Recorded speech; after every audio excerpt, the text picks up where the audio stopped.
بسم الله الرحمن الرحيم إن الحمد لله نحمده ونستعينه ونستغفره ونعوذ بالله من شرور أنفسنا ومن سيئات أعمالنا من يهده الله فلا مضل له ومن يضلل فلا هادي له وأشهد أن لا إله إلا الله وحده لا شريك له وأشهد أن محمدا عبده ورسوله صلى الله عليه وعلى آله وصحبه وسلم تسليما كثيرا إلى يوم الدين ثم أما بعد. جیسا کہ اعلان ہوا یہ درس شیخ صالح فوزان حفظہ اللہ کا مفہوم البیعہ یعنی بیعت کا مفہوم جو حکمرانوں کی جاتی ہے، واحکام الخروج علی ولاة الامور اور حکمرانوں کے خلاف جو خروج کیا جاتا ہے، ان کے خلاف نکلا جاتا ہے، اس کا کیا شرعی حکم ہے. اور یہ جو محاضرہ ہے، یہ جو درس ہے، شیخ نے ریاض کے شہر میں 1428 ہجری میں دیا تھا. تو شیخ شروع فرماتے ہیں کہ الحمدللہ رب العالمین وصلی اللہ وسلم علی نبینا محمد وعلی آلہ واصحابہ اجمعین، اما بعد. یقیناً اللہ سبحانہ وتعالی نے مومنین کو اجتماع کا حکم دیا ہے، یعنی وہ مل جل کر رہے ہیں اور انہیں تفرقے سے اور اختلافات سے منع کیا ہے. اللہ سبحانہ وتعالی کا ارشاد ہے وَاعْتَصِمُوا بِحَبْلِ اللَّهِ جَمِيعًا وَلَا تَفَرَّقُوا، اور تم سب مل کر اللہ کی رسی کو مضبوطی سے تھامے رہو اور پھوٹ کا شکار نہ ہو، تفرقہ نہ کرو. اور اللہ سبحانہ وتعالی کا فرمان وَلَا تَكُونُوا كَالَّذِينَ تَفَرَّقُوا وَاخْتَلَفُوا مِن بَعْدِ مَا جَاءَهُمُ الْبَيِّنَاتُ وَأُولَئِكَ لَهُمْ عَذَابٌ عَظِيمٌ، اور ان لوگوں جیسے نہ ہو جانا کہ جنہوں نے تفرقہ کیا اور اختلاف کیا بعد اس کے کہ ان کے پاس واضح نشانیاں آ گئی تھیں، اور انہی کے لیے جو ہے بہت بڑا عذاب ہے.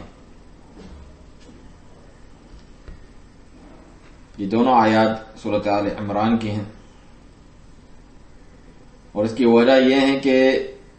مسلمانوں کا، مومنین کا جو اجتماع ہے، ان کا اتحاد ہے،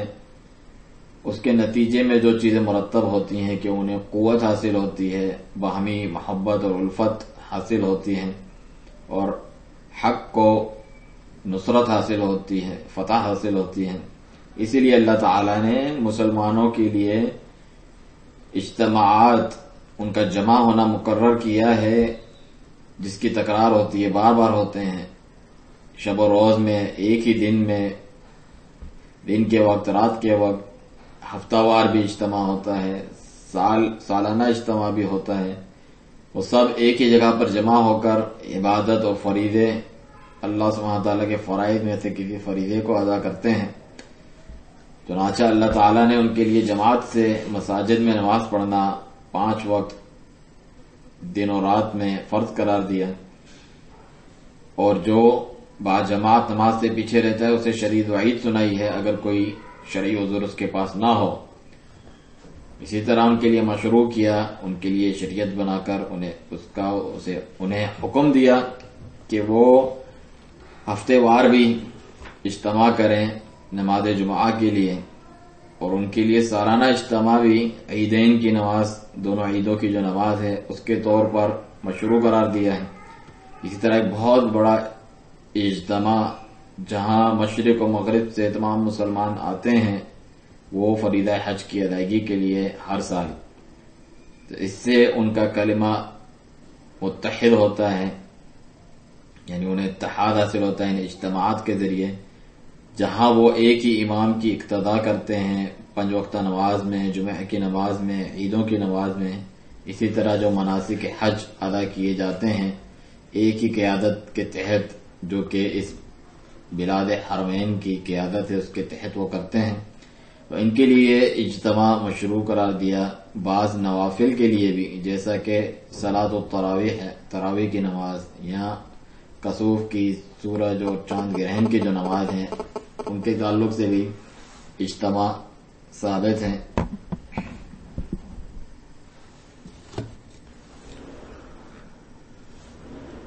تو یہ ساری باتیں کس لیے ہیں؟ تاکہ مسلمانوں کی تربیت کی جائے، اجتماع،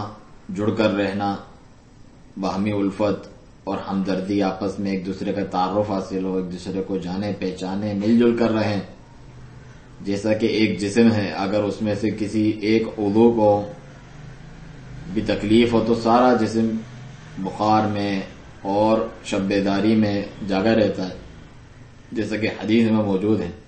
اور ایک دوسرے کی پوچھ گچھ کرتے ہیں، خیال رکھتے ہیں اپنے معاشروں میں، اجتماعات میں۔ جو نہیں آ رہا تو اس کو ڈھونڈتے ہیں، تلاشتے ہیں اس کو، اور اس کے حال کی معرفت حاصل کرتے ہیں کہ وہ کہاں ہیں، کس حال میں ہیں، اسے نصیحت کرتے ہیں اگر وہ بغیر کسی شرعی عذر کے مسجد میں حاضر نہیں ہو رہا اور مسلمانوں کی جماعت کے ساتھ مل کر نماز نہیں پڑھ رہا۔ لیکن اگر مسلمان تفرقے کا شکار ہوں، ہر کوئی اپنے طور پر الگ الگ نمازیں پڑھتا ہو، ایک دوسرے کو دیکھیں ہی نہ، تو اس سے آپس میں نفرتیں بڑھیں گی، اس کو پنپنے کا موقع ملے گا، ایک دوسرے کو جو ہے اجنبی سمجھیں گے، اور اختلاف میں سے بہت ساری چیزیں، اختلافات ان میں در آئیں گی۔ تو یہ جو دین ہے الحمدللہ یہ دین اجتماع ہے اور تعاون علی البر والتقوی ہے۔ یہ ایسا دین ہے جو متحد رہنے کا اور نیکی اور پرہیزگاری کے کاموں میں تعاون کرنے کا اور زیادتی اور گناہ کے کاموں سے منع کرنے کا دین ہے۔ تو جب یہ مسلمانوں کا اجتماع، اس کی اتنی اہمیت ہے، شیخ فرماتے ہیں یہ حاصل نہیں ہو سکتا جب تک ایک واحد قیادت نہ ہو جو ان کی قیادت کرے اور ان کے جو امور ہیں اس کی نگہبانی کریں، اور جو شرعی احکام ہیں اس کی تنفیذ کریں، اسے لاگو کریں، اس کو امپلیمنٹ کریں، ظالم کو ظلم سے روکیں، اور جو صاحب حق ہے اس کو اس کا حق دلائیں۔ تو یہ حاصل نہیں ہو سکتا جب تک مسلمانوں کی ولایت و قیادت نہ ہو، ان کی حکومت نہ ہو، اور جو ولایت و قیادت و حکومت ہے وہ ممکن نہیں اور نہ حاصل ہو سکتی ہے جب تک سماع و طاعت نہ ہو، یعنی سننا حکومت کی اور اطاعت کرنا، فرمانبرداری کرنا۔ اللہ جل وعلا کا فرمان ہے، یا ایھا الذین آمنوا اطیعوا اللہ واطیعوا الرسول واولی الامر منکم، سورۃ النساء میں، کہ اے ایمان والو اطاعت کرو اللہ کی، اطاعت کرو رسول کی، اور جو تم میں سے اولی الامر ہیں، جو حکومت والے ہیں۔ نبی صلی اللہ علیہ وسلم نے فرمایا، جب بعض صحابہ نے آپ سے طلب کیا کہ ہمیں وصیت کیجیے، تو فرمایا اوصیکم بتقوی اللہ والسمع والطاعہ وان عبدا حبشیا، میں تمہیں وصیت کرتا ہوں اللہ کا تقوی اختیار کرنے کی اور سننا اور اطاعت کرنا اپنے حکمران کی، اگرچہ وہ حبشی غلام ہی کیوں نہ ہو۔ فإنہ من یعش منکم بعدی فسیری اختلافا کثیرا، کیونکہ بے شک جو میرے بعد تم میں سے زیادہ عرصہ زندہ رہے تو بہت اختلافات دیکھے گا۔ فعلیکم بسنتی وسنت الخلفاء المہدیین الراشدین، تمہیں چاہیے کہ پکڑے رہو میری سنت کو اور میرے جو بعد خلفائے راشدین ہیں ہدایت یافتہ ان کی سنت کو، تمسکوا بها وعضوا علیها بالنواجذ، اسے مضبوطی سے پکڑو اور دانت اپنے جبڑوں کے ساتھ اس کو مضبوطی سے تھام لو۔ وَإِيَّاكُمْ وَمُحْدَثَاتِ الْأُمُورِ، اور دین میں نئی نئی باتوں سے بچو۔ فَإِنَّ كُلَّ مُحْدَثَةٍ بِدْعَةٍ، کیونکہ دین میں نکالا گیا ہر نیا کام بدعت ہے، وَكُلَّ بِدْعَةٍ ضَلَالَةٍ، اور ہر بدعت گمراہی ہے۔ یہ ابو داؤد، الترمذی، ابن ماجہ، الدارمی اور مسند احمد کی روایت ہے۔ تو یہاں نبی صلی اللہ علیہ وسلم نے یہ وضاحت فرما دی کہ جو چیز آپ کو اختلاف اور گمراہی سے بچا سکتی ہیں وہ دو باتیں ہیں۔ پہلی یہ کہ سننا اور اطاعت کرنا مسلمانوں کے حکمرانوں کی، اور اس پر خروج نہ کرنا اور اس کی نافرمانی نہ کرنا۔ اگر وہ اللہ کی اطاعت کے تحت حکم دیتا ہے۔ دوسری بات یہ کہ سنت رسول صلی اللہ علیہ وسلم سے تمسک اختیار کرنا اور جتنی بھی بدعات و محدثات ہیں، دین میں نئی نئی باتیں، چیزیں، طریقے، انہیں چھوڑنا۔ مسلمانوں میں تفرقہ بازی نہیں ہوئی مگر انہی دو چیزوں کو چھوڑنے کی وجہ سے۔ پہلی چیز حکمرانوں کے اوپر خروج کرنا اور ان کی نافرمانی کرنا، اور دوسری سنت نبویہ صلی اللہ علیہ وسلم سے خروج اختیار کرنا، بدعات و محدثات کو دین میں اختیار کرنا۔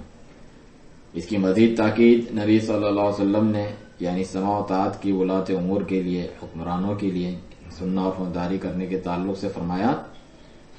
صحیح مسلم کی روایت، من یطع الامیر فقد اطاعنی ومن یعص الامیر فقد عصانی، جس نے امیر کی اطاعت کی اس نے میری اطاعت کی، اور جس نے امیر کی نافرمانی کی اس نے میری نافرمانی کی۔ امیر سے مراد یعنی مسلمانوں کا جو حکمران ہے،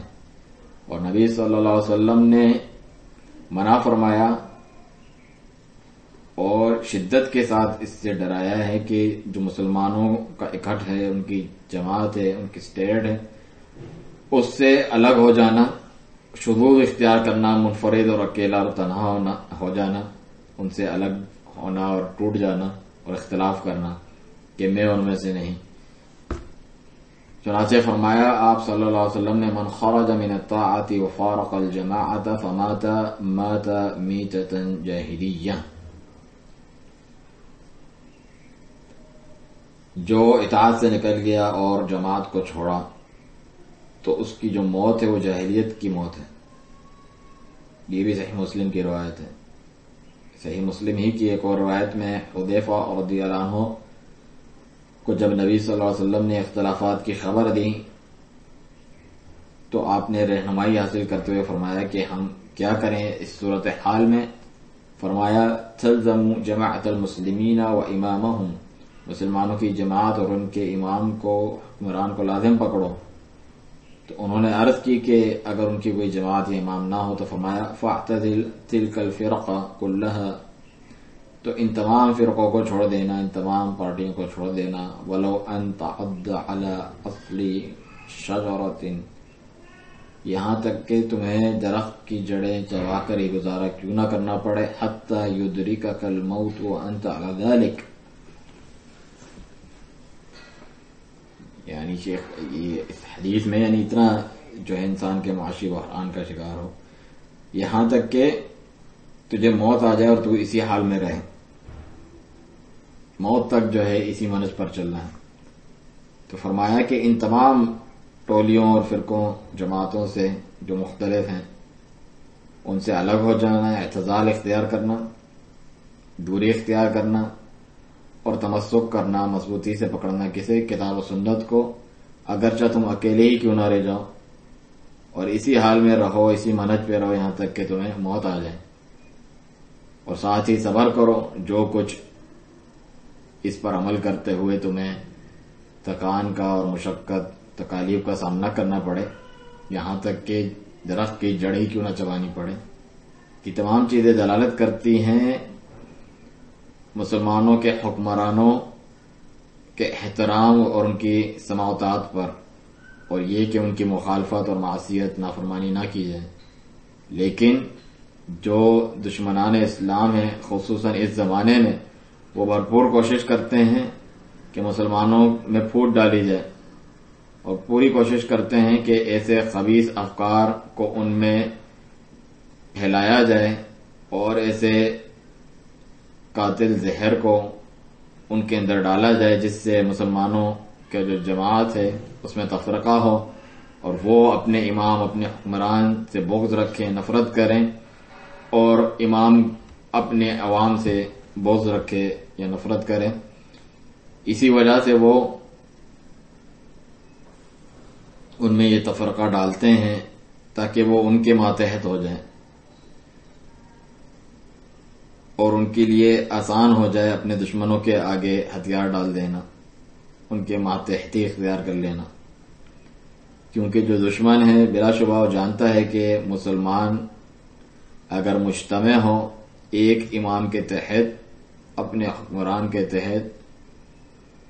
تو یقیناً جو دشمن ہے وہ کبھی بھی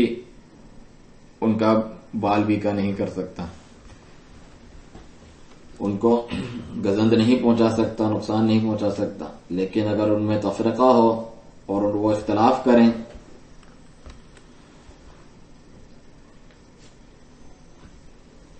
تو پھر جو دشمن ہے وہ ان پر غالب آ جاتا ہے اور ان کے اندرونی معاملات میں مداخلت کرتا ہے. تو جب وہ اس حرکت پر اتر آتا ہے تو ظاہر ہے وہ ہم پر کوئی رحم اور شفقت نہیں کرتا، محض بے اعلی سلوک ہوتا ہے، کیونکہ وہ تو دشمن ہے اور دشمن سے کسی رحمت کی توقع نہیں کی جاتی اور اس سے کسی خیر کی توقع نہیں کی جا سکتی. تو ایک ایسی بات ہے جو ہم یہاں ذکر کر رہے ہیں، یہ ہمارے عقیدے کے اصولوں میں سے ہیں تاکہ مسلمانوں کا اتحاد باقی رہے، اور انہیں منع کیا گیا ہے تفرقے سے کہ وہ مسلمانوں کے امام، حکمران اور ان کی جو اسٹیٹ جماعت ہے اس کو لازم پکڑیں. یہ مسلمانوں کے عقیدے کے اصول میں سے ایک اصل ہے اور یہ کتب عقائد میں لکھی ہوئی بات ہے جسے مسلمان نسل در نسل پڑھتے پڑھاتے آ رہے ہیں، اپنی اولاد کو اس کی تلقین کرتے اور درس دیتے ہیں، اپنے نوجوانوں کو اور اولاد کو، کیونکہ یہ بہت اہم معاملہ ہے. اور جب یہ معلوم ہے کہ مسلمانوں کا اتحاد، اجتماع الکلمہ حاصل نہیں ہو سکتا اور آپس میں جڑ نہیں سکتے مگر ایک امام اور حکمران ہی کے ذریعے جسے نصب کیا جاتا ہے، جو ان کے تمام امور کی نگہبانی کرتا ہے، نگہداشت کرتا ہے. تو جب امام مقرر کر دیا جائے تو یہ جاننا چاہیے کہ امام کا مقرر کرنا یہ مسلمانوں کے فرائض میں سے ایک فریضہ ہے. یہی تو وجہ ہے کہ نبی صلی اللہ علیہ وسلم کی جب وفات ہوئی تو آپ کی تجہیز تکفین تک میں وہ مشغول نہ ہوئے جب تک خلیفہ کی بیعت نہ کر لی آپ کے بعد، جو اس بات پر دلالت کرتا ہے کہ جو امامت، قیادت، حکمرانی کا معاملہ ہے یہ بہت اہم ہے. لمحہ بھی نہ گزرے، گھنٹہ بھی نہ گزرے، جہاں تھوڑا سا عرصہ بھی نہ گزرے مگر اس حال میں کہ مسلمانوں کا امام موجود ہونا چاہیے جس کی بیعت منعقد ہو اور اس کی جماعت تشکیل پائے. یہ چیز بہت ضروری ہے. آگے شیخ فرماتے ہیں کہ یہ ہوتا کس طرح ہے، مسلمانوں کی جو امامت یا قیادت اور حکمران یا حکومت ہے وہ ان میں سے کسی ایک، یہ جو میں امور اور باتیں ذکر کروں گا ان میں سے ایک طریقے سے کسی ایک طریقے سے ہو جاتی ہے جیسا کہ اہل علم نے ذکر کیا. پہلا طریقہ، اہل حل و عقد جو ہیں وہ بیعت کریں کسی امام کی جسے وہ اختیار کرتے ہیں، جیسا کہ صحابہ رضی اللہ عنہم نے ابو بکر صدیق رضی اللہ عنہ کی وفات رسول صلی اللہ علیہ وسلم کے بعد بیعت کی تو اہل حل و عقد نے آپ کی بیعت کی، مہاجرین اور انصار میں سے، اور باقی مسلمان انہی کے تابع تھے. جتنی باقی رعیت ہے، عوام ہے، وہ اہل حل و عقد جو کہ عمراء ہوتے ہیں، بڑے ہوتے ہیں، قبائل کے علماء ہوتے ہیں اور جو رائے رکھتے ہیں، ایک علم و دانش رکھتے ہیں اور ان کے جانے پہچانے اور مشہور لوگ ہیں، ان کو اہل حل و عقد کہا جاتا ہے. جب یہ لوگ بیعت کر لیں تو باقی سارے لوگ ان کے تابع ہوتے ہیں، کیونکہ یہ ان کے نیابت میں یہ کام کرتے ہیں اور ان کی نمائندگی کر رہے ہوتے ہیں. کیونکہ مسلمانوں کا معاملہ تو ایک جسم کی طرح ہے، یا ایک عمارت کی طرح، بعض اینٹیں بعض سے مل کر آپس میں اسے مضبوطی دیتی ہیں. تو یہ پہلا طریقہ تھا بیعت، ولی امر کی بیعت کے منعقد ہونے کا، کہ اسے اہل حل و عقد مسلمانوں میں سے اختیار کر لیتے ہیں اور اس کی بیعت کرتے ہیں. اور اگر یہ بیعت اہل حل و عقد کی طرف سے ہو جائے تو اس کی اطاعت واجب ہے، اس کی اطاعت فرمانبرداری، اس کے ماتحتی میں آنا واجب ہے. ہر اس شخص کے اوپر جو بیعت کے وقت حاضر تھا یا نہیں حاضر تھا مسلمانوں میں سے، اہل حل و عقد نے کر لی تو وہ سب کے لیے ہیں. دوسرا طریقہ کہ جو امام ہیں، جو حکمران ہیں، وہ ولی عہد بنا دے اپنے بعد کسی اور کو، یعنی مسلمانوں کے جو امور کا والی بنا دے، ولی امر ہے جو مسلمانوں کا، وہ اپنے بعد یہ ذمہ داری کسی دوسرے کو سونپ جائے، اسے ولی عہدی کہتے ہیں۔ چنانچہ اگر جو حکمران ہے ولی امر وہ اپنے بعد کسی اور کو مقرر کر دیتا ہے، متعین کرتا ہے، ولی عہد بناتا ہے، تو پھر اس کی اطاعت اس کے بعد لازم ہے، اس کی موت کے بعد اس امام کی، اور اس کی امامت جاری اور نافذ ہو جائے گی اپنے سے پہلے ولی امر کے انتخاب کی وجہ سے۔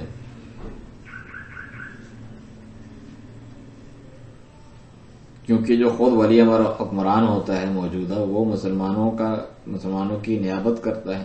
ان کی طرف سے نمائندگی کرتا ہے۔ اس نے اگر ولی امر اختیار کیا ہے، ولی عہد بنایا ہے، تو مسلمانوں کو اسے قبول کرنا، اس کی اطاعت کرنا ضروری ہے، لازم ہے۔ اس کی دلیل یہ ہے کہ ابو بکر صدیق رضی اللہ عنہ نے اپنے بعد عمر بن خطاب رضی اللہ عنہ کو خلیفہ مقرر کیا، ان کو اختیار کیا، ان کو ولی عہد بنایا، اور اس سے تمام مسلمان راضی ہو گئے اور آپ کی ماتحتی میں آئے، اور کسی نے کوئی اعتراض نہیں کیا۔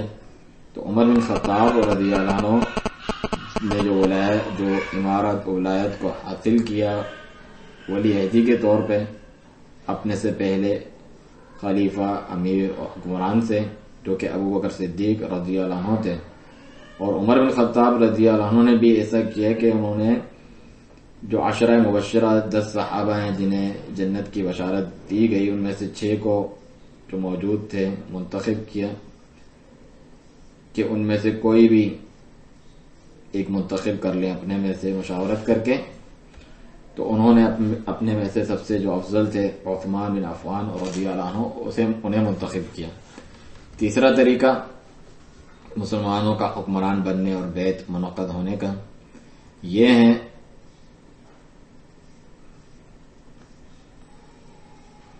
کہ اگر کوئی اپنی تلوار کے زور پر غالب آ جائے مسلمانوں پر، اس طور پہ کہ کوئی ولایت نہیں تھی، حکومت نہیں تھی، تو وہ آ گیا، کوئی شخص کھڑا ہوا جو اس کی قابلیت اور اہلیت رکھتا تھا، اس کے پاس قوت بھی تھی، تو اپنی قوت کے ذریعے غالب آ گیا، اپنی تلوار کے ذریعے، تو اس کی بھی اطاعت واجب ہے اور اس کی حکومت قائم ہو جائے گی، کیونکہ اس صورت میں اس سے تنازع کرنا، لڑنا جھگڑنا، اختلاف کرنا مسلمانوں کے نقصان کا سبب ہے، بہت شر اور وبال ان کے سر پہ آئے گا،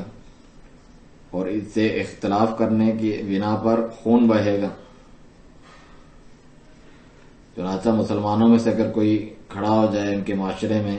جس میں امام نہیں تھا، حکمران نہیں تھا، یا تو پہلا امام فوت ہو گیا یا اس کے علاوہ کوئی حالت درپیش ہوئی، تو وہ اپنی قوت اور تلوار سے غالب آ گیا اور وہ مسلمان ہے، تو اس کی اطاعت واجب ہے۔ البتہ اگر کہیں حکمران موجود ہے پہلے، پھر کوئی اس طریقے سے کھڑا ہوتا ہے اس کے خلاف، امام موجود ہے، حکمران موجود ہے، جیسا بھی ہے، تو یہ حرام ہے، جائز نہیں ہے، اور نبی صلی اللہ علیہ وسلم نے اس قسم کے شخص کو قتل کر دینے کا حکم دیا۔ فرمایا من اتاکم وامرکم جمیع، جو تمہارے پاس آئے جبکہ تمہارا معاملہ جمع تھا، علی رجل واحد، ایک ہی شخص پر تم مجتمع تھے، سب جانتے ہیں کہ یہ حکمران ہے اس ملک کا ہمارا،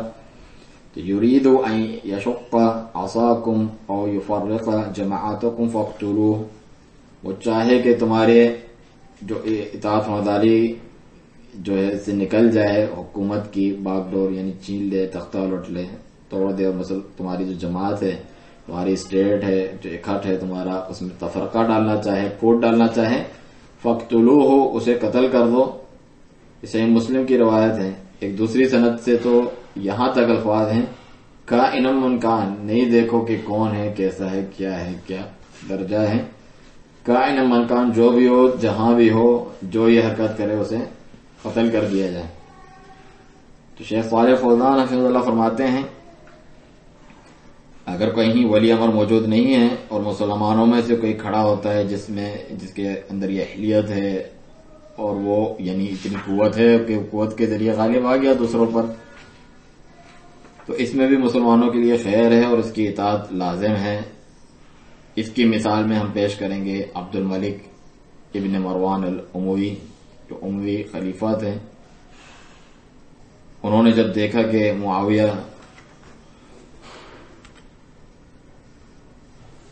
رضی اللہ عنہ اور ان کے بیٹے یزید کی خلافت ختم ہو گئی اور مسلمانوں کے درمیان اختلافات پھوٹ پڑے، تو عبد الملک بن مروان جو ہیں وہ بہت ہی ذہانت لیاقت رکھتے تھے اور عالی ہمت تھے، تحمل مزاجی بھی رکھتے تھے، شجاعت بھی ان کے پاس تھی اور علم رکھتے تھے، ہوشیار تھے، امور کو منضبط کرنے میں، ان کو ترتیب سے چلانے میں، ان کو کنٹرول میں رکھنے انہیں آتا تھا۔ تو وہ عوام پر جو ہے غالب آ گئے، اس کی جو ہے نگہبانی انہوں نے لے لی اپنے ہاتھ میں، اور مسلمانوں نے آپ کی اطاعت کی، اور جنہوں نے اطاعت کی ان میں علماء بھی تھے اور اچھی بھلی رائے رکھنے والے صاحب رائے لوگ بھی تھے، ان سب نے ان کے آگے ان کی ماتحتی قبول کی، ان کی اطاعت کی، کیونکہ اس میں مسلمانوں کے لیے مصلحت ہے۔ تو یہ تین امور ہیں جو میں نے یہاں پر ذکر کیے جس کے ذریعے سے حکمران کی بیعت منعقد ہوتی ہے، جیسا کہ اہل علم نے ذکر کیا۔ یہ مسلمانوں کی تاریخ سے یہ بات لی جا سکتی ہے، ماضی میں ہو، عہد صحابہ، تابعین اور جو فضیلت والے زمانے ہیں ان سب میں، تو ہم پر واجب ہے کہ ہم اسی منہج پہ چلتے رہیں، باہر سے کوئی درآمد نہ کریں نظام جو اسلام کے مخالف ہیں اور اس کی پیروی کرنے لگیں، بلکہ ہم پہ واجب ہے کہ اسی چیز کی پیروی کریں جو شریعت مطہرہ لے کر آئی ہے، جس پر مسلمان چلتے رہے اور اس کا اقرار کیا ہے اور اسے جاری رکھا ہے۔ جو ان کی مخالفت کرتا ہے وہ جماعت سے الگ اور منفرد ہونے والا ہے، تو جہنم میں بھی اکیلا پڑا رہے گا، جیسا کہ حدیث میں ہے۔ لیکن آج کل جو کچھ بیعتوں کی صورت لوگوں نے بنا رکھی ہے، جیسا کہ سیاسی جماعتوں کی یا بدعتی فرقوں اور دینی جماعتوں کے، جو مختلف جماعتیں ہیں ان کا امیر بناتے ہیں، اس کی بیعت کرتے ہیں اپنی سیاسی جماعت کی، تو یہ مسلمانوں کے حکمران کی بیعت اور اطاعت میں داخل نہیں ہے کہ اس سے متعلق نصوص اس پر جو ہیں چسپاں کیے جائیں۔ مسلمان جو ہے مسلمان ہیں اس کو اس طور پہ نہ لیں، یہ مسلمانوں کا طریقہ اور رائے نہیں ہوتی، یہ تو مسلمانوں کی شان و شوکت کو توڑنا چاہتے ہیں جو اس قسم کی حرکات کرتے ہیں کہ اپنے میں سے کسی کی بیعت کر لی کہ یہ ہمارے جماعت کا امیر ہے، تو یہ باطل بیعت ہے۔ اس پر نبی صلی اللہ علیہ وسلم کا یہ فرمان صادق آتا ہے، فرمایا من اتاکم وامرکم جمیعا علی رجل واحد، یہ جو ابھی میں نے حدیث پڑھی، جو تمہارے پاس آئے جبکہ تمہارا ایک حکمران موجود ہے، سب کا معاملہ اس پر جمع ہے، تم میں سے ایک شخص جو ہے تمہارا حکمران ہے اور وہ چاہتا ہے کہ اس کی اطاعت سے نکل جائے اور تمہاری جماعت میں تفرقہ ڈالے، اتحاد کو ختم کرے، تو فقتلوہ، اسے قتل کر دو۔ اور دوسری روایت میں جو بھی ہو جہاں بھی ہو، کائن من کان۔ تو یہ باطل بیعت ہیں جو مختلف جماعتوں کے امیر اور عمرا بنائی جاتے ہیں۔ دوسری شیخ فرماتے ہیں جو باطل بیعت ہے اس کی دوسری قسم صوفیوں کے یہاں جو بیعت ہوتی ہے، صوفیوں کے مختلف طرق کی بیعت کی جاتی ہے، اپنے میں سے کوئی جو بڑا ان کا پیر ہوتا ہے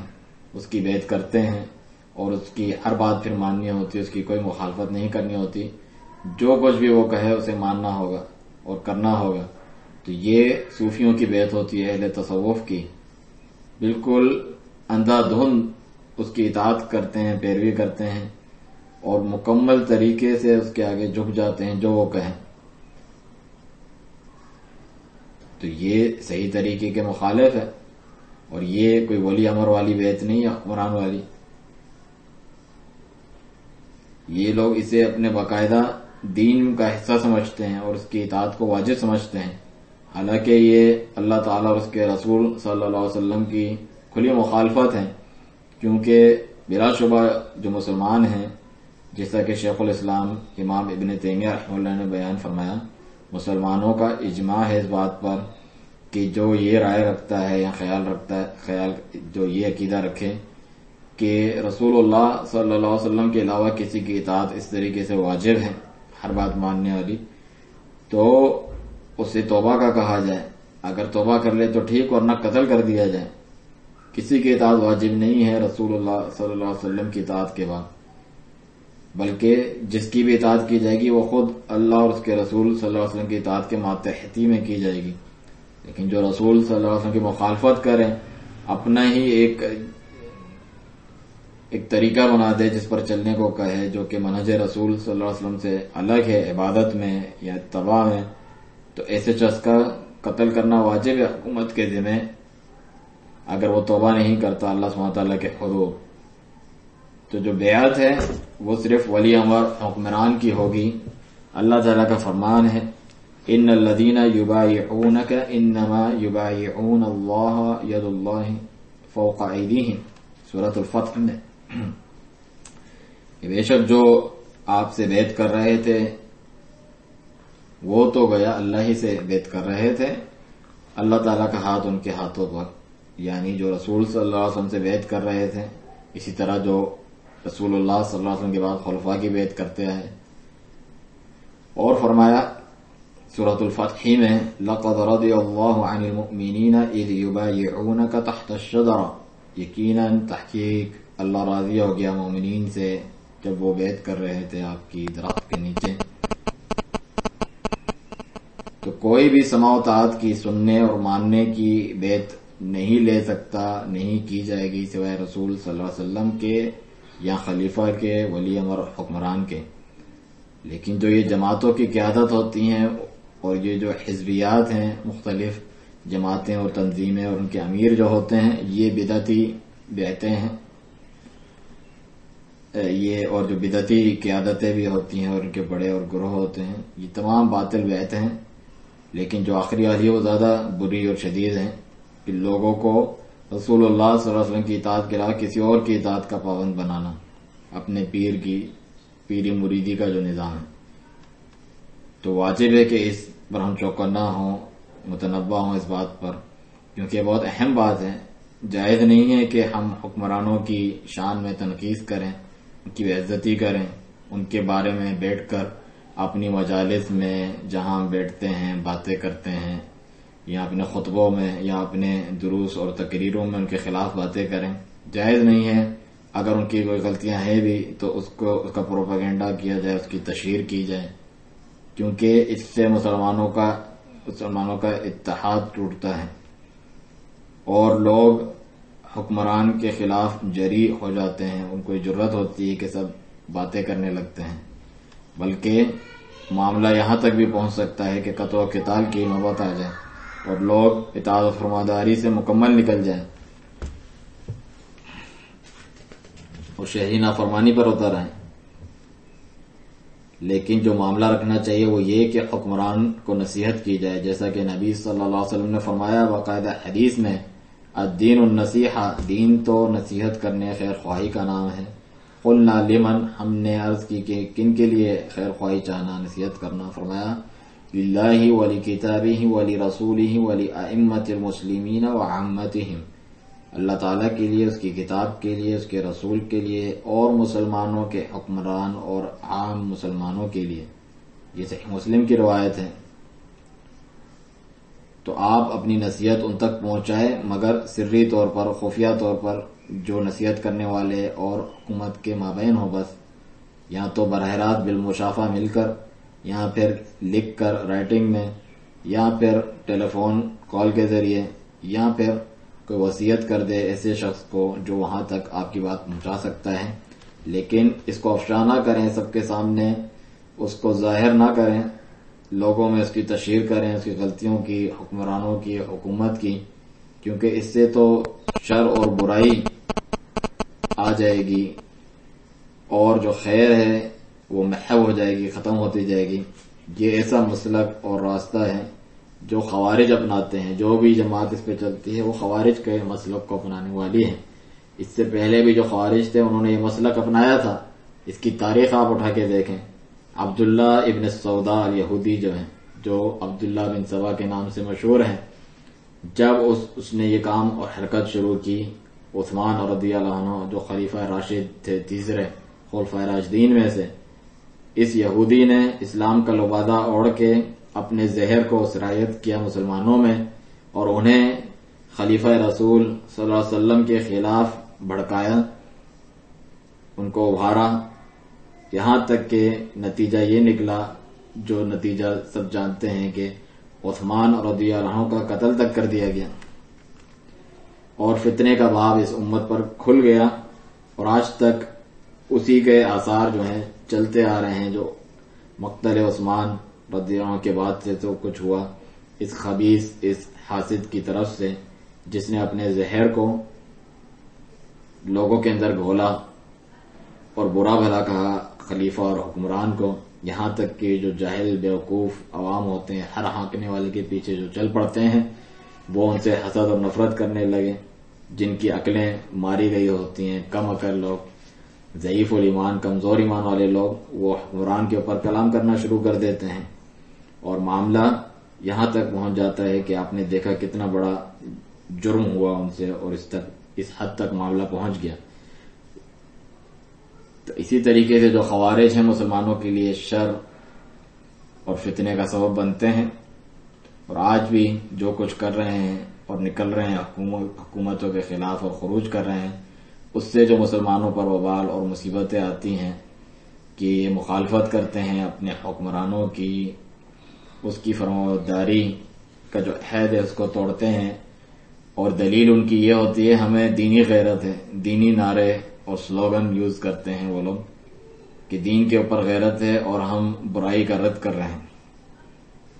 ہمیں ان کی یہ برائی پسند نہیں ہے تو ہم اسی غیرت میں یہ کام کر رہے ہیں۔ حالانکہ جو یہ حرکت کر رہے ہیں یہ خود ایک منکر ہے، خود ایک بہت بڑی برائی ہے، کوئی نصیحت اور خیر خواہی نہیں ہے، یہ تو وہ منکر ہے، نہ کہ امر بالمعروف ہے کہ ہم نیکی کے حکم میں یہ کر رہے ہیں اور کو بھلائی کے لیے ہم انقلاب لا رہے ہیں۔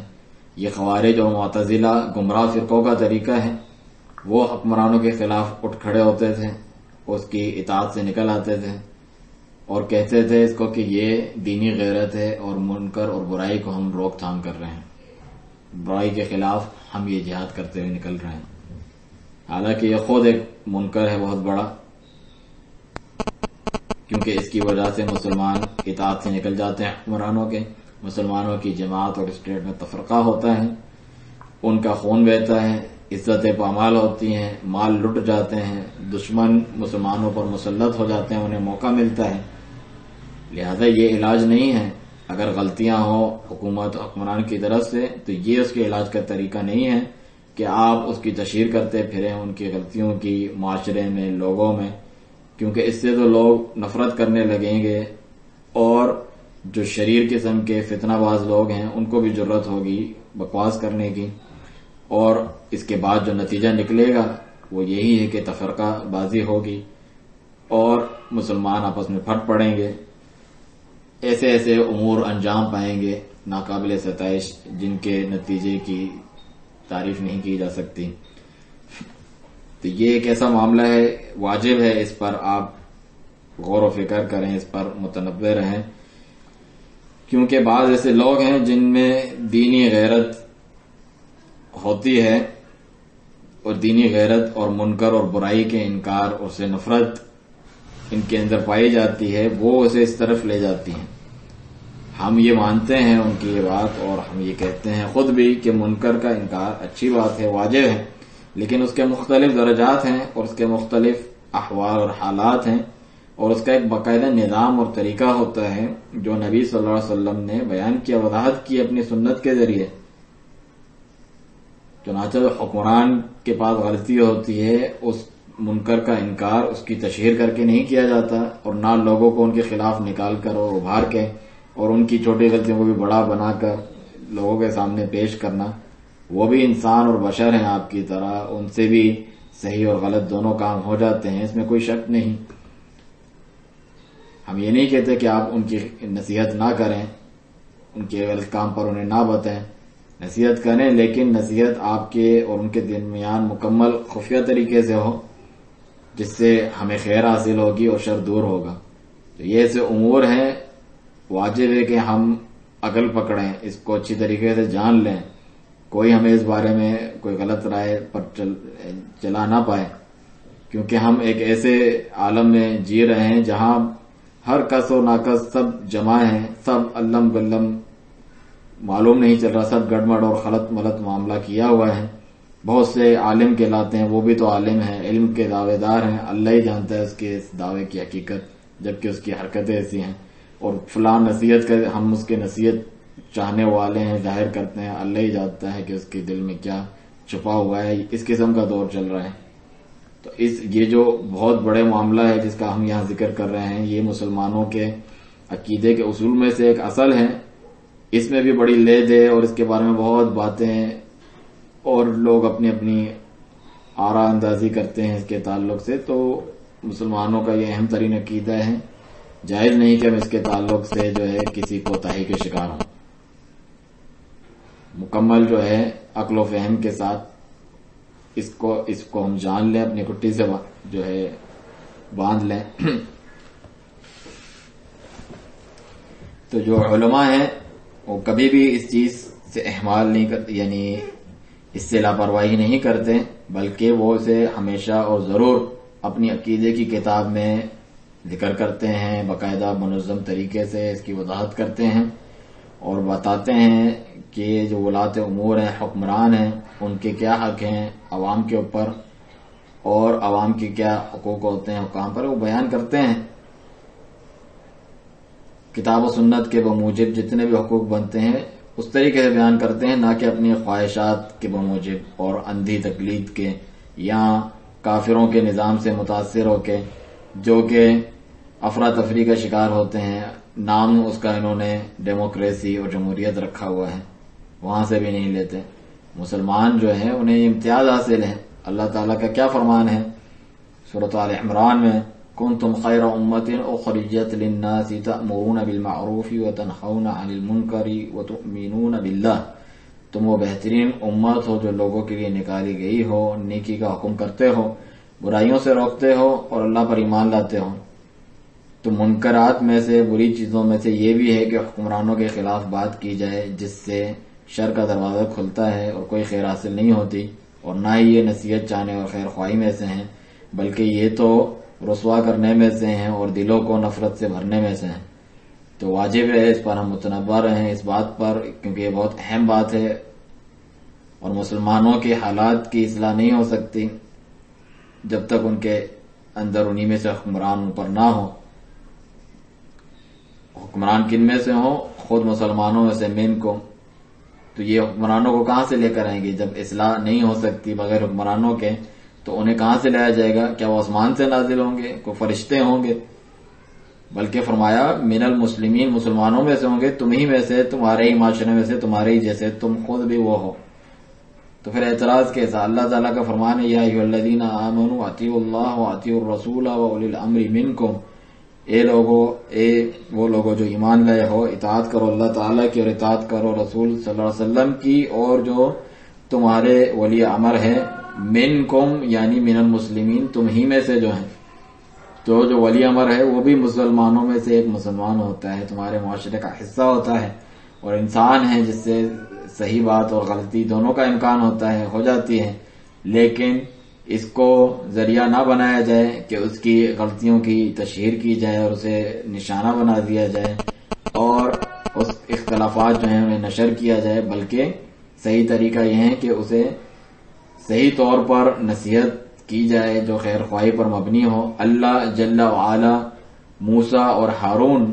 علیہ السلام جلیل القدر اللہ تعالیٰ کے برگزیدہ رسولوں کو اللہ تعالیٰ بھیجتا ہے کس کی طرف؟ ایک ایسے بادشاہ، حاکم، جبار کی طرف، سرکش کی طرف، فرعون۔ فَأْتِيَاهُ، اس کے پاس جاؤ، فرمایا سورۃ الطٰہٰ میں، فَأْتِيَاهُ، اس کے پاس جاؤ۔ یہ نہیں کہا کہ بازار میں جاؤ اور مسجد کے لاؤڈ اسپیکروں پہ جاؤ اور چیخو اور سے گالیاں دو، اس کے پاس جاؤ۔ اور یہ نہیں کہا کہ سڑکوں پر نکل آؤ اور لوگوں کے جلوس، جلسے اور مارچ نکالو اور فرعون کو برا بھلا کہو کیونکہ لوگوں پر زبردستی مسلط ہو گیا ہے، ایسا نہیں فرمایا، بلکہ کیا فرمایا؟ فَأْتِيَاهُ، اس کے پاس جاؤ، اور جب پہنچ جاؤ تو کیا کہو؟ وَقُولَا لَهُ قَوْلًا لَيِّنًا لَعَلَّهُ يَتَذَكَّرُ وَيَخْشَىٰ، تم دونوں اس سے تھوڑی نرم بات کہے نا، ہو سکتا ہے کہ وہ نصیحت پکڑے یا ڈر جائے، کیونکہ اس سے جو باتیں شیخ نے ذکر کی اگر وہ اپنائی جاتی اس اللہ تعالیٰ کے فرمان کے برعکس، اس سے شر ابھرتا ہے. یعنی اللہ تعالیٰ کی نصیحت ہے کہ ایسے کلام سے جو رکھے پن پر مبنی اور سختی پر مبنی ہو اس کو نہ بھڑکاؤ. حالانکہ وہ کافر و ملحد تھا، بلکہ اچھی بات کے ذریعے سے اس سے کلام کرو. وہ انسان کے اوپر ضرور اثر کرتی ہے، کم از کم اگر وہ باز نہ بھی ہے اس کے شر اور برائی کو میں تخفیف کرتی ہے، اس کو کم کرتی ہے، اس کے دبدبے کو کم کرتی ہے، اور وہ کچھ کان دھرتا ہے اس حق بات کو سننے کے لیے، چاہے وہ قبول کرے یا نہ قبول کرے. جو بات مہم ہے جس پہ توجہ رکھنی چاہیے وہ یہ ہے وَقُولَا لَهُ قَوْلًا لَيِّنًا لَعَلَّهُ يَتَذَكَّرُ وَيَخْشَىٰ. تم دونوں اس سے نرمی سے بات کرنا، ہو سکتا ہے کہ وہ نصیحت پکڑے اور ڈر جائے. تو جو امور ہیں، جتنے بھی معاملات ہیں، ان کی اپنی ایک طریقہ اور سیاست ہوتی ہے، اس کا نظم و ضبط ہوتا ہے، اس کی اپنی حدود ہوتی ہے. ہم اپنا مذہب اور منہج جو ہے کافروں کے عادات اور ان کے افراتفری اور انارکی پر اور بالکل آزاد معاشرے کسی حدود کے پابند نہیں، وہاں سے ہم درآمد نہ کریں، وہاں سے نہ لیں، وہاں سے مستعار نہ کریں، کیونکہ کفر کے بعد اور اس سے بڑھ کر کوئی گناہ ہوتا ہے. جب وہ اس میں مبتلا ہیں تو اس سے کیا خیر کی امید ہے کہ وہ بھلائی کے لیے کام کرتے ہیں انسانیت کی. بلکہ ہم اپنا منہج کتاب اللہ اور سنت رسول صلی اللہ علیہ وسلم سے لیتے ہیں، اور جس پر جماعت المسلمین مسلمانوں کی جماعتیں ریاستیں چلتی آئی ہیں. تو یہ جو بیعت ہے آپ نے سن لیا، اور یہ اس کی اہمیت ہے اور یہ کس طریقے سے منعقد ہوتی ہے.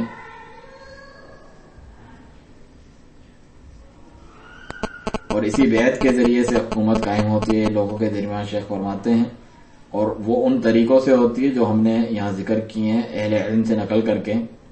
یہ مسلمانوں کے اوپر لازم ہے بیعت کے اتمام کے بعد، اس کے مکمل ہو جانے کے بعد. کیا چیز ہمارے اوپر واجب ہے کہ ہم سنیں، اطاعت کریں،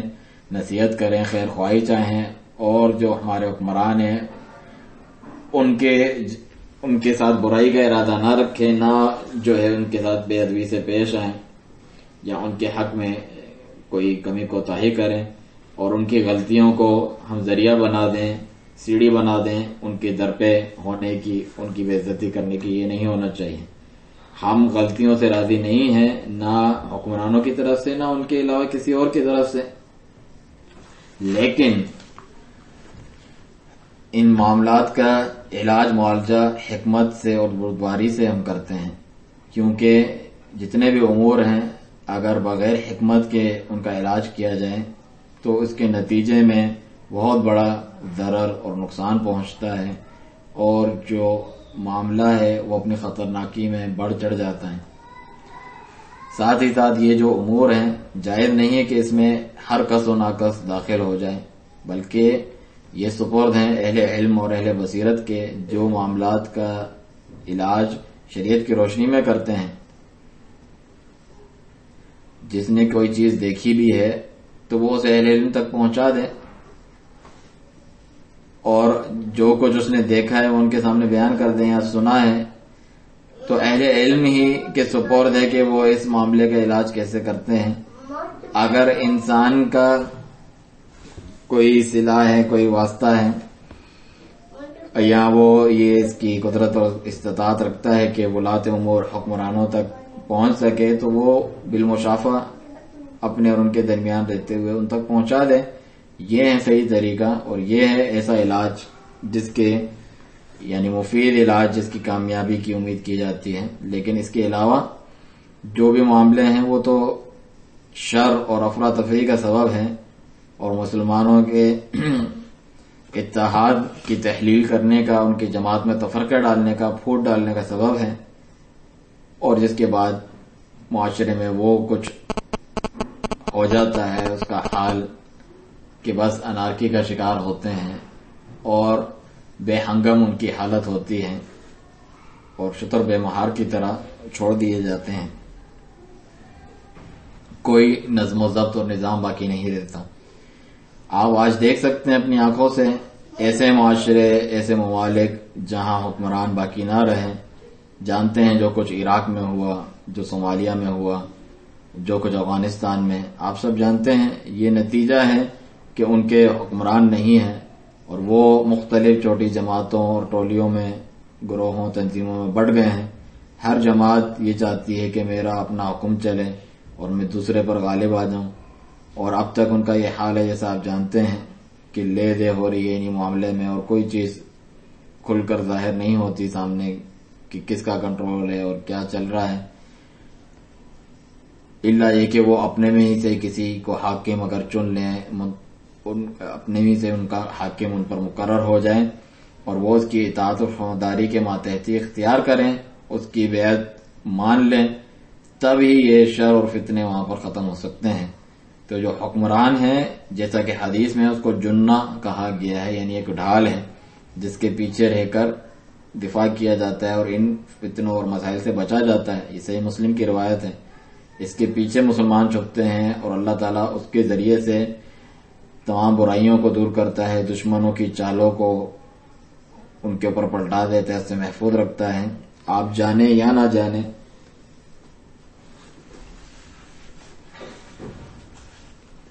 اور ایسی مصیبتیں جس کے علاج کی آپ قدرت نہیں رکھتے تو اللہ تعالیٰ اس کے ذریعے سے اسے حاصل کرواتا ہے۔ تو یہ ایک ڈھال ہے جس کے پیچھے رہا جاتا ہے، تو کبھی بھی اس کی توہین نہ کریں، اسے کم نہ سمجھیں، اس کی جو ہے شان میں تنقیص نہ کریں، ان کی قدر نہ گھٹائیں، بلکہ واجب ہے کہ اس کے لیے نیک توفیق کی، ہدایت کی اور اللہ کی جانب سے مدد کی دعا کرتے رہیں۔ اسی لیے بعض سلف صالحین یہ فرماتے تھے کہ اگر کسی شخص کو دیکھو کہ وہ حکمران کے خلاف دعا کر رہے ہے تو اس کے اندر خارجیت کا عنصر پایا جاتا ہے، کیونکہ یہ خوارج کا ہی کام اور وتیرہ ہے۔ تو اس شخص کا کیا حال ہوگا جو حکمران کے خلاف دعا کرتا ہے؟ شیخ فرماتے ہیں کہ جو حکمران کے لیے دعا نہیں کرتا اس کے اندر بھی خوارج کا عنصر پایا جاتا ہے، تو جو اس کے خلاف دعا کرتا ہے، بد دعا کرتا ہے، وہ تو اس سے زیادہ شدید تر اس کی حالت ہے۔ تو واجب ہے کہ ہم انہیں نصیحت کریں، انہیں صحیح چیز کی طرف دعوت دیں، ان کے ساتھ اس میں تعاون بھی کریں خیر میں، اور انہیں یہ نصیحت کریں شر سے بچانے میں۔ یہ ہمارے پر واجب ہے، ہم سب پر۔ اللہ جل وعلا کا فرمان ہے،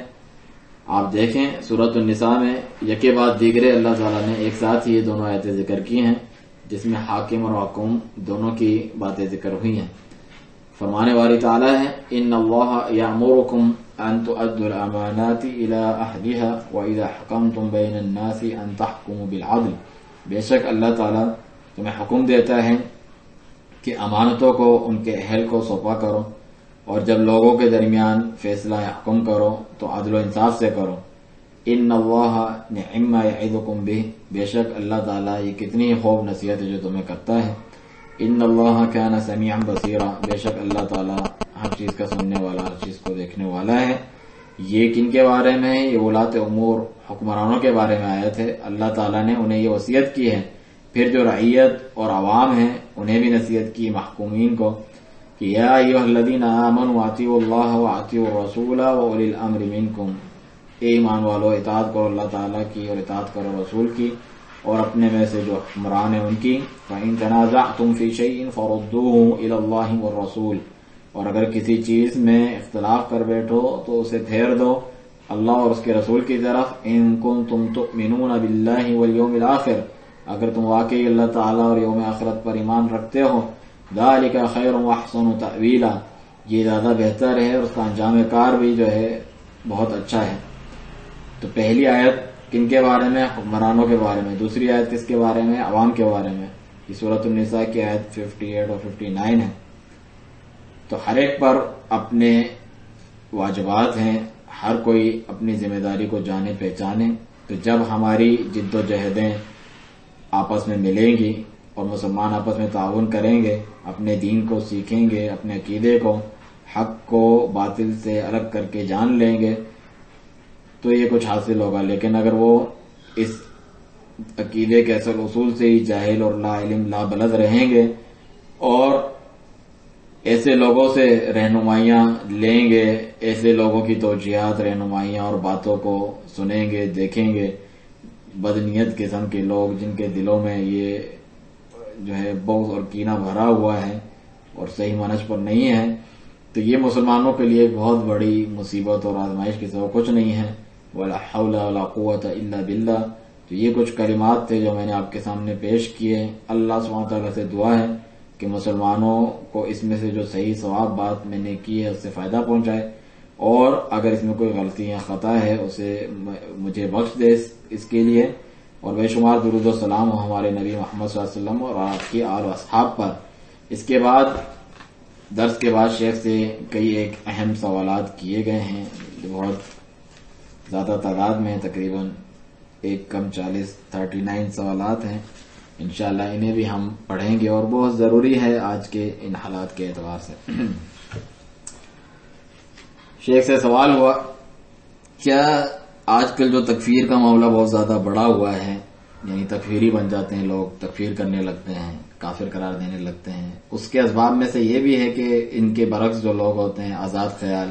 اور لبرلزم، اس قسم کے مطالبے اور آزادی نسواں، عورت کو باہر نکالو، تو ان کے ضد میں پھر یہ تکفیری زیادہ بڑھ جاتے ہیں۔ ایسے لوگوں کی جو دین کو برا بلا کہتے ہیں، دینداروں کو، علماء کی شان میں تنقید کرتے ہیں، وہ علماء کے جو ہمارا مرجع ہیں جن کی طرف ہم لوٹتے ہیں اپنے معاملات میں، تو کیا یہ اسباب تکفیر میں سے ہیں، اس کی کثرت ہونے میں سے؟ آپ کی کیا رائے ہے اس بارے میں، اور آپ کیا رہنمائی کریں گے اس قسم کے لوگوں کی، اس قسم کے لکھاریوں کی جو لکھتے ہیں، رائٹر ہیں اور بات کرتے ہیں، مختلف مقالہ نگار اور دوسرے لوگ جو دین کی طرف تھوڑا راغب ہوتے ہیں اسلامی؟ اللہ تعالیٰ آپ کو توفیق دے۔ جواب میں شیخ فرماتے ہیں یہ لوگ دوسری انتہا پر ہیں۔ پہلی انتہا پر تو وہ لوگ ہیں جن میں خوارج جیسی فکر پائی جاتی ہے، وہ تکفیر کرتے ہیں، تفسیق، کسی کو فاسق قرار دیتے ہیں، تبدیع کرتے ہیں، بدعتی قرار دیتے ہیں، بغیر علم کے، بغیر بصیرت کے، یعنی سب پر فتویٰ لگاتے ہیں۔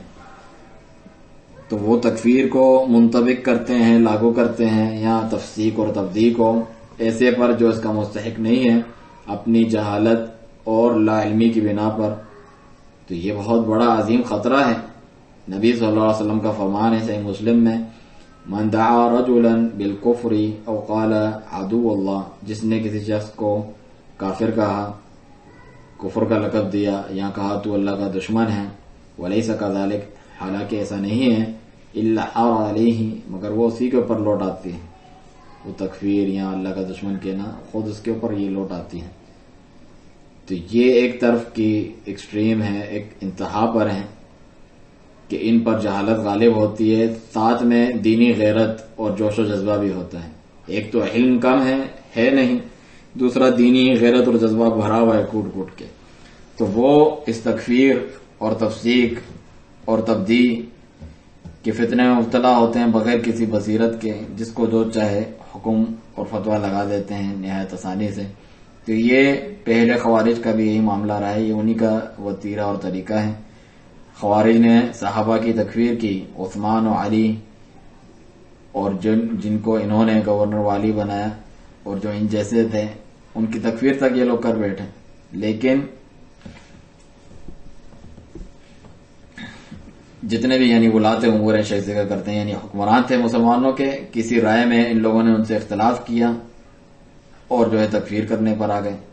تو یہ خوارج کے عنصر ہے اس قسم کی انتہا پر پہنچے ہوئے لوگوں میں۔ دوسری انتہا پر کون ہے؟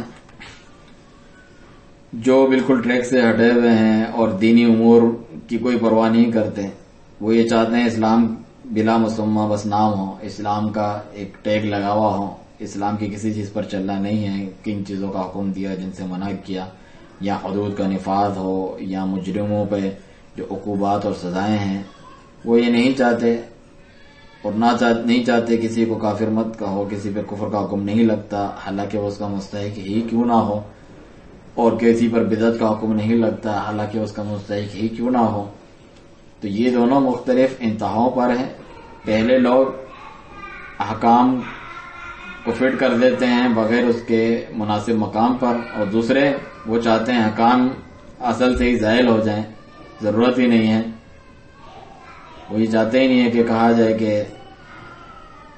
یعنی وہ چاہتے ہیں بس مسلمان مسلمان ہیں، سب کو بس یہی کہا جائے، بس نام کا اسلام بھی باقی ہو تو اسلام مسلمان ہے، جو چاہے وہ کریں، حریت رائے جسے کہا جاتا ہے، فریڈم آف اسپیچ ہو اور آزادی رائے انہیں حاصل ہو، جیسا کہ ان کے مختلف قسم کے نعرے ہیں۔ تو جو وسط میں ہیں، جو میانہ روی پر چلتے ہیں، وہی خیر پہ ہوتے ہیں، اور وہ کیا ہے، وہ کتاب و سنت کی اور جس پر اس امت کے سلف تھے اس کی اتباع اور پیروی کرنا ہے۔ لیکن یہ ایسے ہی حاصل نہیں ہو جا سکتا تمناؤں سے، بلکہ اس کے لیے علم کی ضرورت ہے، پڑھنے کی ضرورت ہے، دین کا فقہ حاصل کرنے کی ضرورت ہے، وہ بھی علماء کرام سے۔ انسان اپنے ذہن سے حاصل، اپنے دماغ اور ذہن سے یا اپنی کتاب سے حاصل نہ کرے، یا اپنے ہی جیسے کسی جاہل سے، اپنے ہی جیسے کسی جذباتی جاہل سے، بلکہ وہ علم حاصل کرے علماء سے، مساجد میں، مدارس میں، کالجز، یونیورسٹی میں، معاہد و کلیات میں، نہ کہ بیٹھ کے ریسٹ رومز میں، استراحات میں، شادی ہالوں میں، جو اس قسم کے لوگوں کے خفیہ پروگرام ہوتے ہیں، تاکہ وہ حقیقت کو جان لے اور اس معاملے کی اصل بات کو پہچان لے، اور یہی ان تمام مشکلات کا علاج ہے۔ دوسرا سوال شیخ سے پوچھا، آپ کی کیا رائے ہے ایسے لوگوں کے تعلق سے جو نوجوانوں کو روکتے ہیں، جو دین کے اوپر چلنا چاہتے ہیں، ملتزم ہوتے ہیں، دین کی جو شعار ہیں ان کی پابندی کرتے ہیں، پریکٹسنگ ہوتے ہیں،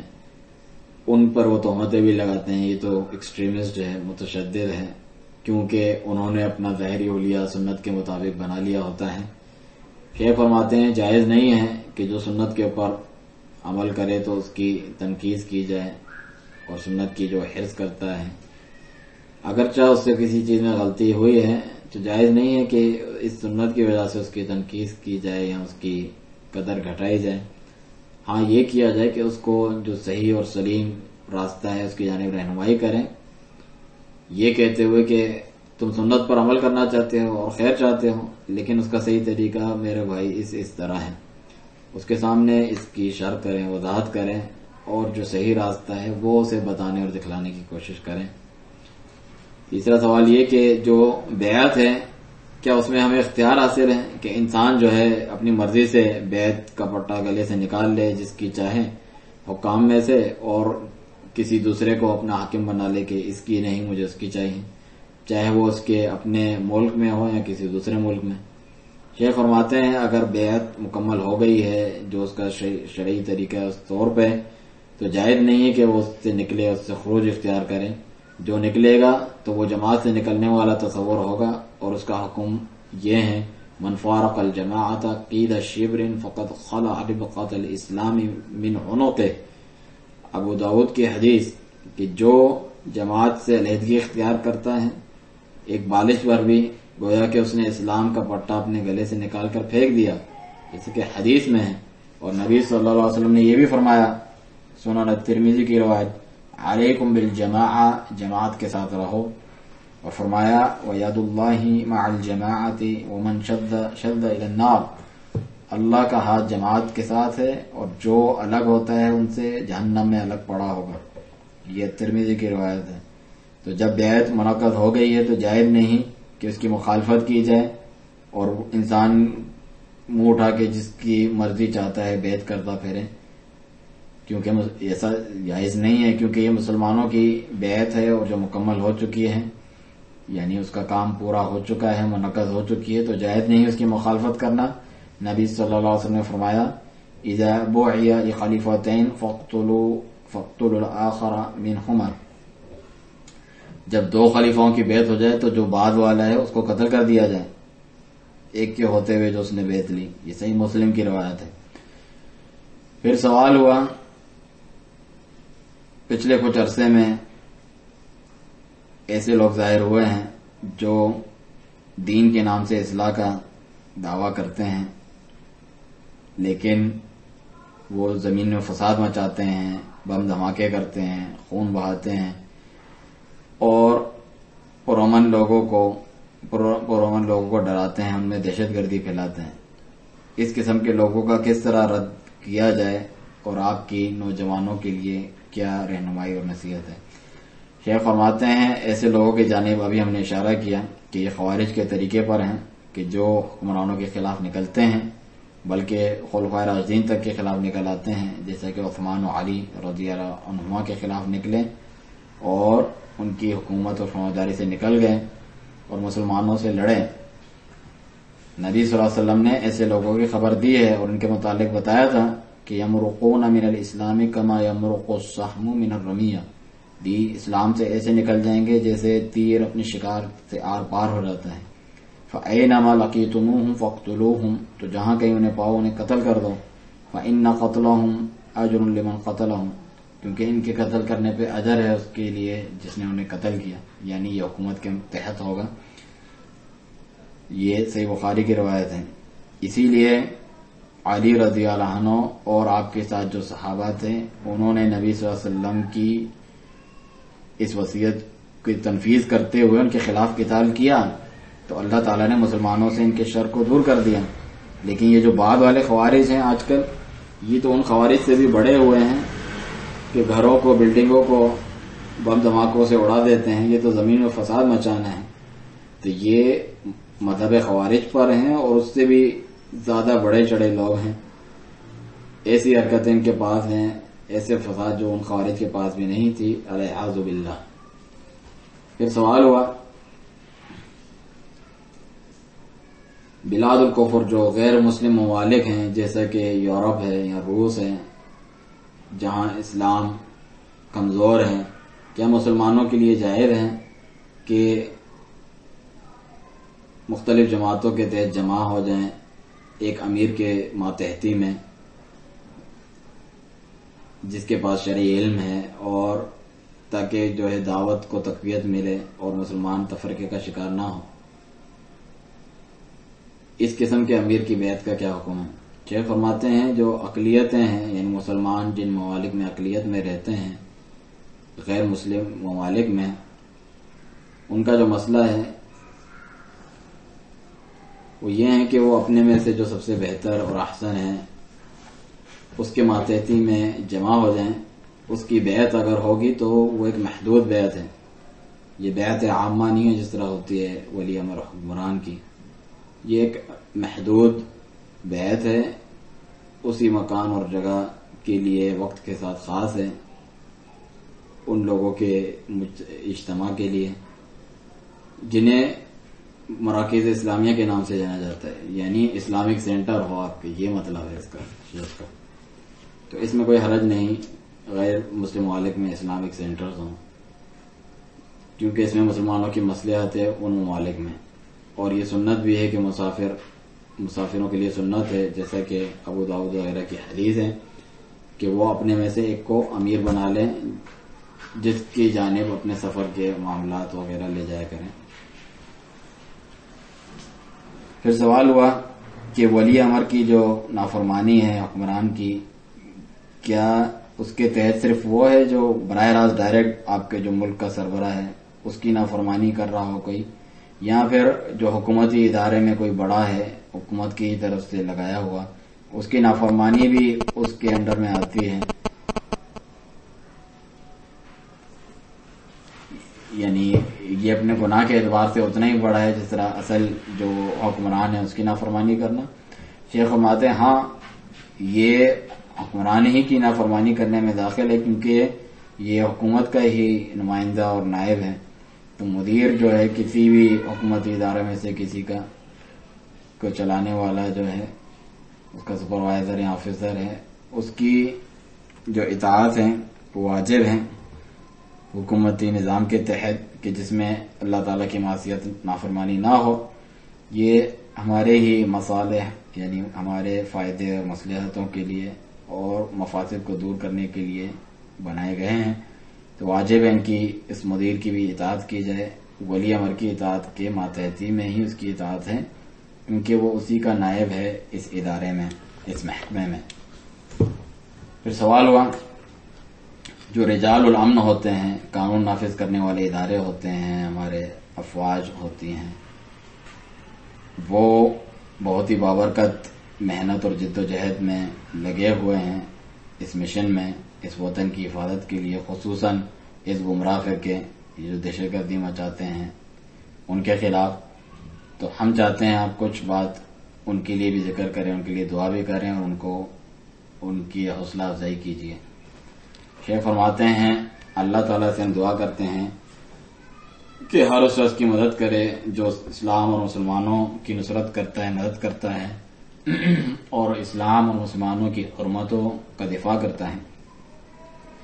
اس میں کوئی شک نہیں جو رجال الامن ہیں، امن قائم کرنے والے ادارے اور لوگ ہیں، وہ ایک ایسے واجب کی ادائیگی کر رہے ہیں جس میں مسلمانوں کا دفاع ہے اور مسلمانوں کی حرمتوں کا دفاع ہے. وہ مسلمانوں ہی کی اولاد میں سے ہیں، ہمارے ہی بیٹے ہیں الحمدللہ، تو ان کو انشاءاللہ اس پر اجر ملے گا. ہم پر یہ واجب ہے کہ ہم ان کے لیے دعا کریں. پھر یہ بات بھی ہم جان لیں کہ ہم سارے ہی رجال امن ہیں، یعنی ہم سب پر ہم سب کی ذمہ داری ہے امن، صرف انہی کی نہیں. در حقیقت ہم ان سے تعاون کریں اس چیز میں، کیونکہ امن آپ کہہ رہے ہیں کہ امن نافذ کرنے والے ادارے ہیں، تو امن کس کے لیے حاصل کر رہے ہیں؟ آپ ہی کے لیے، ہمارے لیے. تو امن ہر ایک کی ضرورت ہے، تو کیوں نہیں ہم ان کے ساتھ تعاون کریں جتنی ہمارے میں استطاعت ہو شر کو دور کرنے میں اور نقصان اور ضرر کو دور کرنے میں مسلمانوں پر سے. تو امن جو ہے سب کے لیے ہے اور سب کے اوپر واجب ہے اس کو برقرار رکھنا. سوال ہوا کہ بعض لکھنے والے جو کتاب لکھتے ہیں وہ یہ ذکر کرتے ہیں کہ جو ولی امر یا حکمران ہوتا ہے جس کی بیعت کرنا واجب ہو وہ ہوتا ہے جو عادل ہو، لیکن جو یہ ظالم ہوتے ہیں، جو کرپٹ ہوتے ہیں، ظلم و جور کرتے ہیں، ناانصافی کرتے ہیں، ان کی بیعت تو منعقد ہی نہیں ہوتی، نہ ان کی اطاعت ہے. شیخ فرماتے ہیں یہ خلاف سنت بات ہے. اس کی نبی صلی اللہ علیہ وسلم نے ان کی اطاعت کا حکم دیا اگرچہ وہ ظلم و ستم ہی کیوں نہ کریں. الا ان تروا کفرا بواحا عندکم من اللہ فی برہان، الا یہ کہ تم کھلا کفر دیکھو اس کے پاس جس کے کفر ہونے کی تمہارے پاس اللہ تعالیٰ کی طرف سے برہان اور واضح دلیل ہو. صحیح بخاری کی روایت. تو جو حکمران ہیں ان کی غلطیاں آپ کو جواز فراہم نہیں کرتی کہ ان کے خلاف آپ نکلیں اور خروج کریں یہاں تک کہ وہ حد کفر کو نہ پہنچ جائے اور آپ کے پاس اتنی طاقت ہو کہ اس کو بدل کر دوسرا لے آئیں بغیر فتنے فساد کے. اور اس کا فیصلہ کون کرے گا کہ یہ ایسی حالت میں پہنچ چکے ہیں یا نہیں؟ وہ بھی علماء کی جانب رجوع کریں گے اس چیز میں. لیکن حال یہ ہو کہ استطاعت نہیں تو پھر واجب ہے صبر کریں یہاں تک کہ اللہ تعالیٰ آسانی لائے. مگر اس طریقے سے کرنا کہ ان کی غلطیوں کو ہم سبب بنا لیں ان کے در پہ ہونے کا، ان کی بے عزتی کرنے کا، ان کے خلاف نکلنے کا، ان کی شان میں تنقید کرنے کا، تو یہ ایسی بات ہے جس کی جانب میں نے اپنے درس میں اشارہ کیا. اس کے نتیجے میں بہت بڑے نقصانات سہنے پڑتے ہیں مسلمانوں کو. جائز نہیں ہے اس طرح کرنا اور یہ کوئی خیر لے کر نہیں آتا، نہ شر کو دور کرتا ہے بلکہ فتنے کا ہی سبب بنتا ہے. تو کوئی شرط نہیں کہ حکمران جو ہے وہ پورا کامل ہو، اس سے کوئی غلطی نہیں ہوتی ہے. جب تک وہ غلطی کفر سے کم ہے تو واجب ہے کہ آپ اسے برداشت کریں، اس پہ صبر کریں. یہ اس سے زیادہ سہل اور آسان ہے، مصیبتوں سے بچنے کا طریقہ ہے بنسبت اس کے کہ اس کے خلاف خروج کیا جائے، اس کی اطاعت سے نکلا جائے. اس سے خون بہے گا، اس سے مسلمان امت کا شرازہ بکھر جائے گا، دشمنان اس پر مسلط ہو جائیں گے مسلمانوں کے اوپر. سوال ہوا بعض لوگ یہی بات بار بار ذکر کرتے ہیں، رٹتے رہتے ہیں بعض طالب علم ہو کر بھی، کہ جو خروج کا مسئلہ ہے، قرآن خلاف نکلنا، بات کرنا، یہ ایک اختلافی مسئلہ ہے. آپ کی کیا رائے ہے؟ شیخ فرماتے ہیں یہ شخص طالب علم نہیں بلکہ طالب فتنہ ہے. یہ کوئی اختلافی مسئلہ نہیں ہے. یا تو یہ طالب فتنہ ہے یا یہ خود خارجیوں میں سے خوارج جیسی رائے رکھتا ہے اور وہ انہی میں سے شمار کیا جائے گا. اس کی قول کا کوئی اعتبار نہیں، نہ سنا جائے گا. ولی امر حکمران کی جو ہے جو مسلمانوں کا اجماعی طور پر ولی امر بنا ہے اس کی اطاعت کرنا واجب ہے. اللہ تعالیٰ کا فرمان ہے سورۃ النساء میں جو بارہا ذکر کیا ہے، یا ایھا الذین آمنوا اطیعوا اللہ واطیعوا الرسول واولی الامر منکم، اے ایمان والو اطاعت کرو اللہ تعالیٰ کی، اطاعت کرو رسول کی، اور جو تم میں سے حکومت والے ہیں ان کی. اور فرمایا نبی صلی اللہ علیہ وسلم نے، ابو داؤد، الترمذی، ابن ماجہ، دارمی وغیرہ کی روایت پہلے بھی ذکر ہوئی، اوصیکم بتقوی اللہ والسمع والطاعۃ وان عبدا حبشیا، میں تمہیں وصیت کرتا ہوں اللہ کے تقوی کی اور سننے اور اطاعت کرنے کی، اگرچہ تمہارا حکمران حبشی غلام ہی کیوں نہ ہو. تو کہاں ہے ان فرامین کے آگے یہ شخص جو کہہ رہا ہے کہ یہ اختلافی مسئلہ ہے؟ یا تو یہ شخص جاہل ہے یا یہ گمراہ کرنے والا ہے لوگوں کو. سوال ہوا ہم ایسی جمہوری ممالک میں رہتے ہیں جو غیر عربی ہیں اور وہاں کے زیادہ تر لوگ مسلمان ہیں. سوال یہ ہے کہ کیا اس جمہوری ملک کا جو رئیس ہے، جو سربراہ ہے بڑا، وہ مسلمانوں کا ولی امر حکمران کہلائے گا؟ شیخ نے اس سوال سے یعنی سمجھا کہ غیر مسلم ممالک کی بات ہو رہی ہے. تو شیخ فرماتے ہیں یہ جو ولی امر ہے کسی ملک میں اور تم اس کی ولایت کے ماتحت و حکومت کے، جیسا کہ پہلے ذکر کیا، اگر آپ لوگوں کے لیے ممکن ہے جمع ہو کر ایک شخص پر منظم طریقے سے آپ جمع ہو جائیں صرف کچھ امور کے لیے، فتوے کے لیے یا طلاق نکاح کے معاملات ہیں، تو یہ واجب ہے تاکہ امور جو ہے منضبط رہیں، نظم و ضبط رہے. یہ ایک چھوٹا سا اجتماع کہلائے گا مسلمانوں کا اس ملک میں جو یعنی مسلمان نہیں ہے وہاں پر حکومت. یہ ضرورت کے تحت ہے، جیسا کہ سفر میں جماعت ہوتی ہے ان میں سے ایک کو امیر بنایا جاتا ہے، بڑا یہ سنت ہے، جیسا کہ ابو داؤد کی حدیث ہے، تاکہ اختلاف نہ ہو اور آپس میں پھوٹ نہ پڑے. تو یہ ایک وقت کے ساتھ محدود وقتی ولایت ہے حسب ضرورت. سوال ہوا کہ سننا اور اطاعت کرنا حکمران کی، کیا یہ مشروط ہے اس بات کی کہ اس کی بیعت ہو گئی ہو؟ شیخ فرماتے ہیں کہ ولی امر کوئی حکمران بنتا ہی نہیں جب تک اس کی بیعت نہ ہو گئی ہو. اور یہ بھی جاننا چاہیے کہ بیعت کا مطلب نہیں ہے کہ ہر کوئی کہ میں نے نہیں کی یا کی ہے، ہر ایک کے لیے نہیں ہے، بلکہ اہل حل و عقد جو ہیں وہ بیعت کرتے ہیں. اگر وہ بیعت کر لیں اہل حل و عقد تو سب پہ اس کی اطاعت کرنا واجب ہے. شیخ سے پوچھا گیا اہل حل و عقد کون ہیں؟ شیخ فرماتے ہیں وہ علماء ہیں اور عمراء ہیں، یعنی وزراء ہیں اور باحکمت لوگ ہیں، اصحاب رائے اور دولہ ہیں، یعنی حکومت میں یا ملکی نظام میں ان کی اہمیت ہے. اس قسم کے بڑے سربراہ جو شخصیات ہیں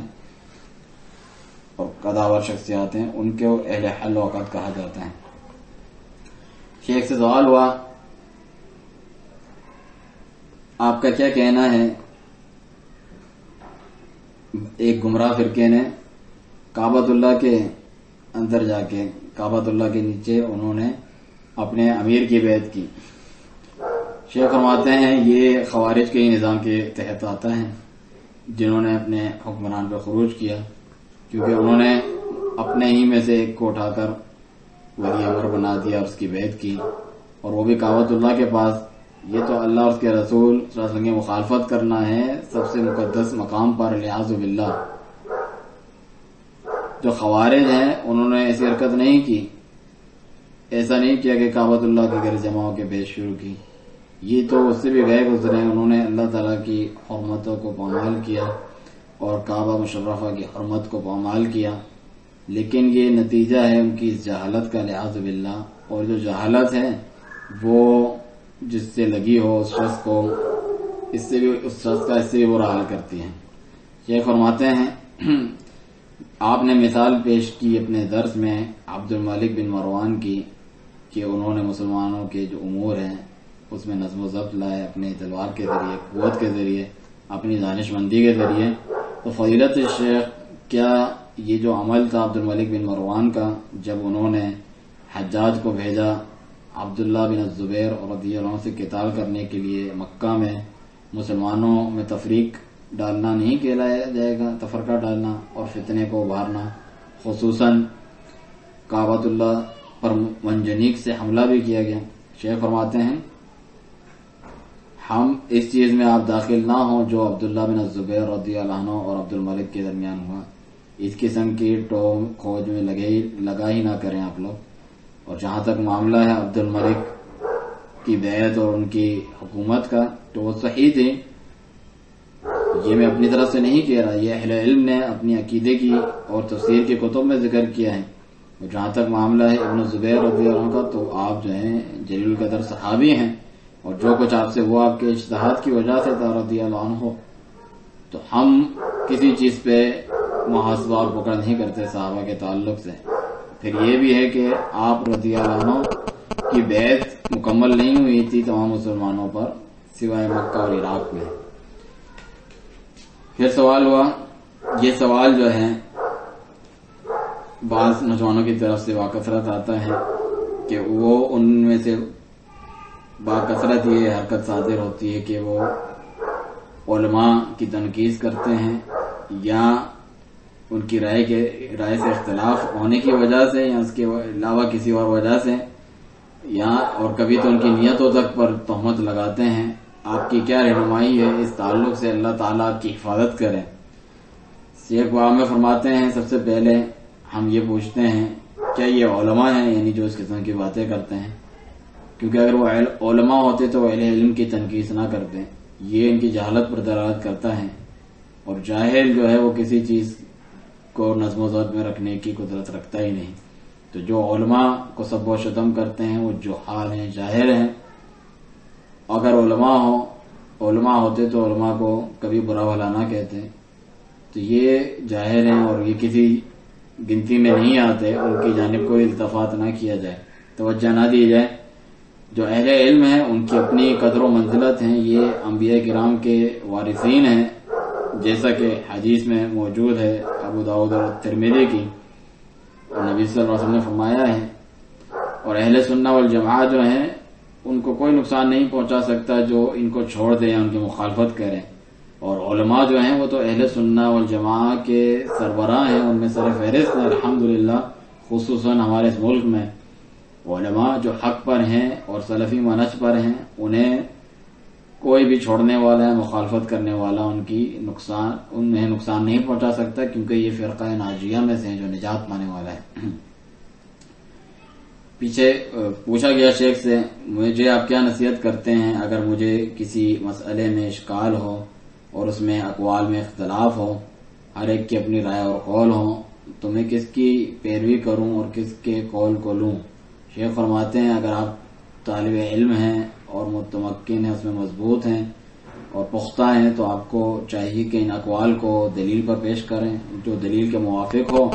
اور دلیل سے جس سے زیادہ ترجیح حاصل ہوتی ہو، راجح ہو، اسے آپ لے لیں۔ اور اگر آپ اہل علم میں سے نہیں ہیں تو آپ کو چاہیے کہ جس پر آپ کو مکمل اعتماد ہے ان کے علم پر، اپنے دین کے تعلق سے، اس سے آپ سوال کریں اور اس کے قول کو لیں۔ اللہ تعالیٰ کا فرمان ہے فَاسْأَلُوا أَهْلَ الذِّكْرِ إِن كُنتُمْ لَا تَعْلَمُونَ، اہل ذکر یعنی علماء سے پوچھ لو اگر تمہیں علم نہیں ہے، سورۃ النحل کی آیت ہے۔ پھر سوال ہوا کیا کافی ہے ولی امر کی، یعنی کسی چیز کا انکار کرنے، کسی غلطی پر نشاندہی کے لیے اسے فیکس بھیجنا؟ شیخ فرماتے ہیں ہاں، فیکس بھیجنا بھی کافی ہے، اور یہ پہنچا دینے کے ذرائع میں سے ہیں، ولی امر تک براہ راست بات پہنچا دینے کے ذرائع میں سے ہیں۔ پھر سوال ہوا کیا کسی نیک صالح شخص کا تزکیہ جو ہے محض اس وجہ سے دیا جا سکتا ہے اس کی شہرت ہے لوگوں کے درمیان، یا اس کی کثرت عبادت جانی جاتی ہے، یا نیکوکار لوگوں جیسا اس کا حلیہ ہے ظاہر ہے لوگوں کے سامنے؟ شیخ فرماتے ہیں کسی کا تزکیہ دینا یہ گواہی ہے، اور گواہی بغیر علم کے جائز نہیں ہے۔ اللہ تعالیٰ کا فرمان ہے سورۃ الزخرف میں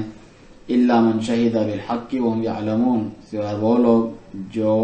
حق کی گواہی دیتے ہیں اور انہیں اس کا علم ہوتا ہے، اور فرمایا وَمَا شَهِدْنَا إِلَّا بِمَا عَلِمْنَا، اور ہم نے نہیں گواہی دی مگر اسی کی جس کا ہمیں علم تھا۔ یہ سورۃ یوسف کی آیت ہے. تو لازم ہے کہ شہادت اور گواہی جو ہے اس شخص کے متعلق پورا علم ہونے پر دی جائے. کافی نہیں کہ آپ کے سامنے جو ظاہر ہو، جب تک آپ اس کے ظاہر باطن کو نہ جان لیں اور اس کے بموجب جو تزکیہ بنتا ہو وہ دیں، یہ ممکن نہیں. لیکن اگر آپ اسے لا علم ہے اس کے تعلق سے تو اس بارے میں سکوت اختیار کریں، نہ اس کی تعریف کریں نہ اس کی مذمت کریں، کیونکہ آپ اسے جانتے ہی نہیں. یہاں پہ یہ کہیں احسبہ کذا واللہ حسیبہ، میں اسے اس طرح سمجھتا ہوں، اللہ ہی صحیح جاننے والا اور حساب لینے والا ہے. سوال ہوا کیا ایسے کوئی خصائص ہیں جو ولی امر کو یعنی دین میں تمام مسلمانوں سے ہٹ کر کوئی الگ خصوصیتیں اسے حاصل ہیں؟ شیخ فرماتے ہیں ولی امر جو ہے وہ خود مسلمانوں میں سے ہیں، مسلمانوں سے ہٹ کے بات کرنا کیسا؟ من المسلمین ہے. اللہ تعالیٰ کا فرمان یا ایھا الذین آمنوا اطیعوا اللہ واطیعوا الرسول واولی الامر منکم، منکم من المسلمین، تم میں سے ہی جو حکمران ہیں اس کی بات ہو رہی ہے. تو اس پر وہی کچھ حقوق و فرائض ہیں جو مسلمانوں پر حقوق و فرائض ہیں، لیکن اس کے یہ خصوصیت میں سے ہیں کہ اس کی سماع و طاعت معروف میں کی جائے گی، اور یہ خصوصیت ہے کہ وہ مسلمانوں پر احکام نافذ کرنے کا ذمہ دار وہی ہے، اور وہی جو اعمال ہے ان کا سرپرست اور سربراہ ہے، اس کی نگہبانی کرنے والا ہے. وہی حکم دیتا ہے جہاد کا اور اس کی قیادت کرتا ہے یا کسی کو قائد مقرر کرتا ہے، اور اس کے دیگر بھی اختصاصات ہیں، اہلیتیں ہیں جو مذکور ہیں عقیدے کی کتابوں میں. یہ ولی امر کے اختصاصات میں سے ہیں، اس کی خصوصیات میں سے ہیں. سوال ہوا کیا یہ چیز صحیح ہے جو امام الشافعی رحمہ اللہ سے روایت کی جاتی ہے کہ ایسے حکمران کی اطاعت نہیں ہے جس نے جہاد کو ہی معطل کر رکھا ہو؟ شیخ جواب میں فرماتے ہیں جہاد جو ہے وہ حسب امکان کیا جاتا ہے اگر اس کے شرائط پائی جاتی ہیں اور امکانیات موجود ہوتی ہیں اور اس سے اس کی رکاوٹ والے جو اسباب ہیں وہ دور ہوتے ہیں، موانع، تو پھر وہ کیا جاتا ہے. لیکن اگر شرائط مکمل نہ ہو، امکانیات بھی نہ ہو، تو اسے ایک دوسرے وقت کے لیے ملتوی کیا جاتا ہے. نبی صلی اللہ علیہ وسلم مکہ میں تھے، آپ جہاد نہیں کرتے تھے بلکہ آپ کو منع کیا گیا تھا جہاد کرنے سے. جب آپ نے ہجرت کی تو پھر جہاد کا حکم آیا. تو مختلف حالات مختلف ہوا کرتے ہیں اور مختلف احکام ہوتے ہیں. سوال ہوا میں نے ایک ریاض میں جامع مسجد میں سے ایک مسجد میں نماز پڑھی کچھ عرصے پہلے مغرب کی، اور جب ان لوگوں نے ارادہ کیا کہ عشاء کی نماز مغرب کے ساتھ جمع کر دیں کیونکہ بارش ہو رہی تھی، تو میں یہ رائے رکھتا تھا، یہ عقیدہ، اور وہاں سے نکل گیا کیونکہ بارش بہت ہی ہلکی تھی اور یہی قول میرے نزدیک صحیح تھا. تو اس وجہ سے میں نکل گیا اور میں نے عشاء ایک دوسری مسجد میں جا کے پڑھی اس کے اپنے وقت پر. تو کیا میرا یہ عمل صحیح تھا؟ شیخ فرماتے ہیں ہاں تمہارا یہ عمل صحیح ہے، اور جمع کرنا ضروری نہیں ہے بلکہ جائز اور مباح ہے صرف. اور آپ یہ رائے نہیں رکھتے تھے جمع کرنا، اور آپ نے عشاء کی نماز کو اس کے وقت پر لیٹ کر کے پڑھا، تو یہ ایک اچھا عمل ہے اور اس میں کوئی حرج نہیں. سوال ہوا میں آپ فضیلت الشیخ سے سوال کرتا ہوں بعض ان بینکس کے تعلق سے جو قرض اس طرح قرض کا معاملہ کرتے ہیں. ہمیں یہ کہتے ہیں کہ ہمارے پاس مثلا چاول ہیں جدہ پورٹ پہ، جدہ کی بندرگاہ میں، اسے ہم نے تاجروں میں سے کسی کو بیچا ہے، پھر جو ہمیں مال ملتا ہے وہ ہم آپ کے اکاؤنٹ میں ڈال دیں گے. آپ کی کیا رائے ہیں فضیلت الشیخ اس بارے میں؟ شیخ فرماتے ہیں یہ تو چال بازی اور جھوٹ ہے، ہیلا ہے ان کی طرف سے. اگر ان کے پاس چاول ہوتا تو وہ سامنے دکھائی دیتا، اسے کسٹمرز دیکھتے، تمام گاہک دیکھتے اور خریدتے، اور وہ ان کے قبضے سے ان میں منتقل ہوتا. اگر یہ کہنا کہ ہمارے پاس جو ہے مال پڑا ہوا ہے، ہمارا فلاں چیز فلاں مال پڑا ہوا ہے جرمنی میں یا جدہ میں یا امارات میں، اور آپ نے ہمیں وکیل بنایا، ہم اس کو بیچ دیا ہے، تو یہ سارا جھوٹ اور دھوکہ فراڈ ہے سود کے لیے. ان کے پاس کوئی مال نہیں ہے. اگر ان کے پاس کوئی مال یا ایسی چیز ہوتی تو وہ ظاہر ہوتی اور آپ اس پر مطلع ہوتے اور دیکھتے. آپ کے لیے جائز نہیں کہ کوئی مجہول انجانی چیز جانتے پہچانتے سنا نہیں اس کو آپ بیچ رہے ہیں، نہ جانتے ہیں نہ دیکھا ہے۔ خرید و فروخت کی بھی اپنی شرائط ہوتی ہیں جو اس پر لاگو منطبق نہیں ہوتی، اس میں فٹ نہیں ہوتی۔ سوال ہوا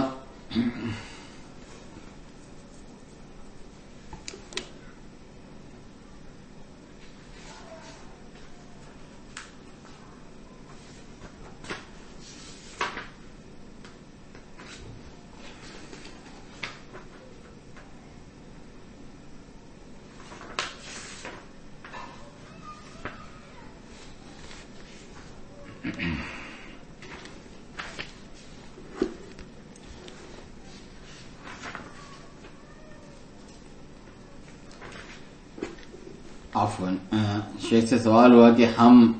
نسب سے بھائی ہیں، یعنی کزنز ہیں، آپس میں بھائی کے اولاد ہیں، ہماری نیت ہے کہ ہم کوئی کیمپ بنا لیں اور اس کیمپ میں ہم ڈش رکھیں گے، کیا ہمارے لیے جائز ہے کہ اس قسم کے کیمپ میں داخل ہوں؟ شیخ فرماتے ہیں کیمپس میں کیوں رہ رہے ہیں؟ کیا آپ کے گھر نہیں ہیں؟ مسلمانوں کے ساتھ رہیں اور مسلمانوں کی جماعت کے نماز پڑھیں، ان کے ساتھ ان کے دروس میں شریک ہوں، وہ جو پڑھتے ہیں وہ آپ پڑھیں الحمدللہ، اور یہ ڈش وغیرہ نہ آپ کیمپس میں یوز کریں نہ اس کے علاوہ۔ شیخ سے سوال ہوا میں ایک عربی ملک میں رہتا ہوں، کیا میرا حکمران اس ملک کا سربراہ ہے یا جسے بھی میں کوئی دیندار دیکھوں مسلمانوں کے حکمرانوں میں سے وہ میرا حکمران ہے؟ شیخ فرماتے ہیں آپ کا جو حکمران ہے وہ آپ کے ملک کا سربراہ ہے جس میں آپ رہتے ہیں۔ اگر آپ اس ملک میں رہتے ہیں تو آپ کا حکمران اس ملک کا سربراہ ہے، اس کی آپ کے اوپر حکومت ہے، کیونکہ آپ اس کے نظام کی پابندی کا اقرار کرتے ہوئے اس میں داخل ہوئے ہیں اور اس کے حکم کی ماتحتی اختیار کی ہے اس ملک میں، اور اگر آپ دوسرے ملک میں جاتے ہیں تو آپ کا حکمران اس ملک کا حکمران ہے۔ سوال ہوا کہ میں اسٹاک ایکسچینج میں کام کرتا ہوں روزانہ کی بنیاد پر یا کبھی ہفتے کی بنیاد پر ویکلی، اور بعض ایسی کمپنیاں ہیں، سوال کو آگے محذوف کر دیا گیا یعنی مکمل نہیں ہے، تو شیخ نے یعنی اس کے جواب میں فرمایا اللہ تعالیٰ آپ کا جو یہ نقصان ہوا ہے یا مال آپ کا تلف ہو گیا اس کی تلافی کے لیے آپ کی اعانت اور مدد کریں، آپ کو چاہیے کہ اس عمل کو چھوڑ کے رزق کسی اور چیز میں تلاش کریں، اور عقل مند تو وہی ہے، دانا وہی ہے جو دوسروں سے عبرت پکڑتا ہے اور چھوڑ دیتا ہے۔ سوال ہوا کیا فرض نماز میں جس کو چھینک آتی ہے اس کے لیے الحمدللہ کہنا جائز ہے؟ شیخ فرماتے ہیں ہاں الحمدللہ وہ کہیں، چاہے فرض نمازی کیوں نہ ہو، لیکن اپنی آواز کو بلند نہ کریں، یہ اس کی دلیل عام قسم کے جو دلائل ہیں اس کے تحت یہ دلیل ہے۔ شیخ سے پوچھا گیا میرا کام جو ہے اس قسم کا ہے کہ مجھے عورتوں سے واسطہ پڑتا ہے اور ان سے مخاطب ہونا پڑتا ہے، وہ اپنے چہرے اور ہاتھوں کو ننگا رکھتی ہیں جیسا کہ نرسز ہوتی ہیں مثلا، تو آپ کی اس بارے میں کیا رہنمائی ہے؟ شیخ فرماتے ہیں ان کی طرف نہ دیکھو، بغیر دیکھے ہوئے ان سے مخاطب ہو سکتے ہو، اپنی نظر کو نیچے رکھو، اور اگر آپ کے لیے آسان ہو ممکن ہو کوئی دوسری جاب اپنا لو، کوئی دوسرا کام کر لو، تو ضروری ہے کہ آپ کسی اور جگہ چلے جائیں، اس عمل میں نہ رہیں، لیکن اگر آپ مجبور ہیں اور ان سے بات کرنی ضروری ہے تو پھر نظر بچا کے جو ہے انسان ان سے بات کر سکتا ہے۔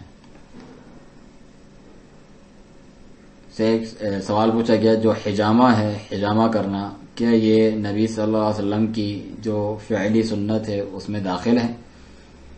شیخ فرماتے ہیں حجامہ ایک جائز علاج ہے، اسے سنت نہیں کہا جائے گا۔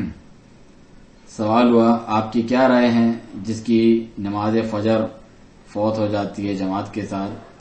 یہ بات معلوم رہے کہ وہ الارم بھی لگاتا ہے ہر رات کو نماز فجر کے لیے لیکن وہ بے فائدہ ثابت ہوتا ہے، کیا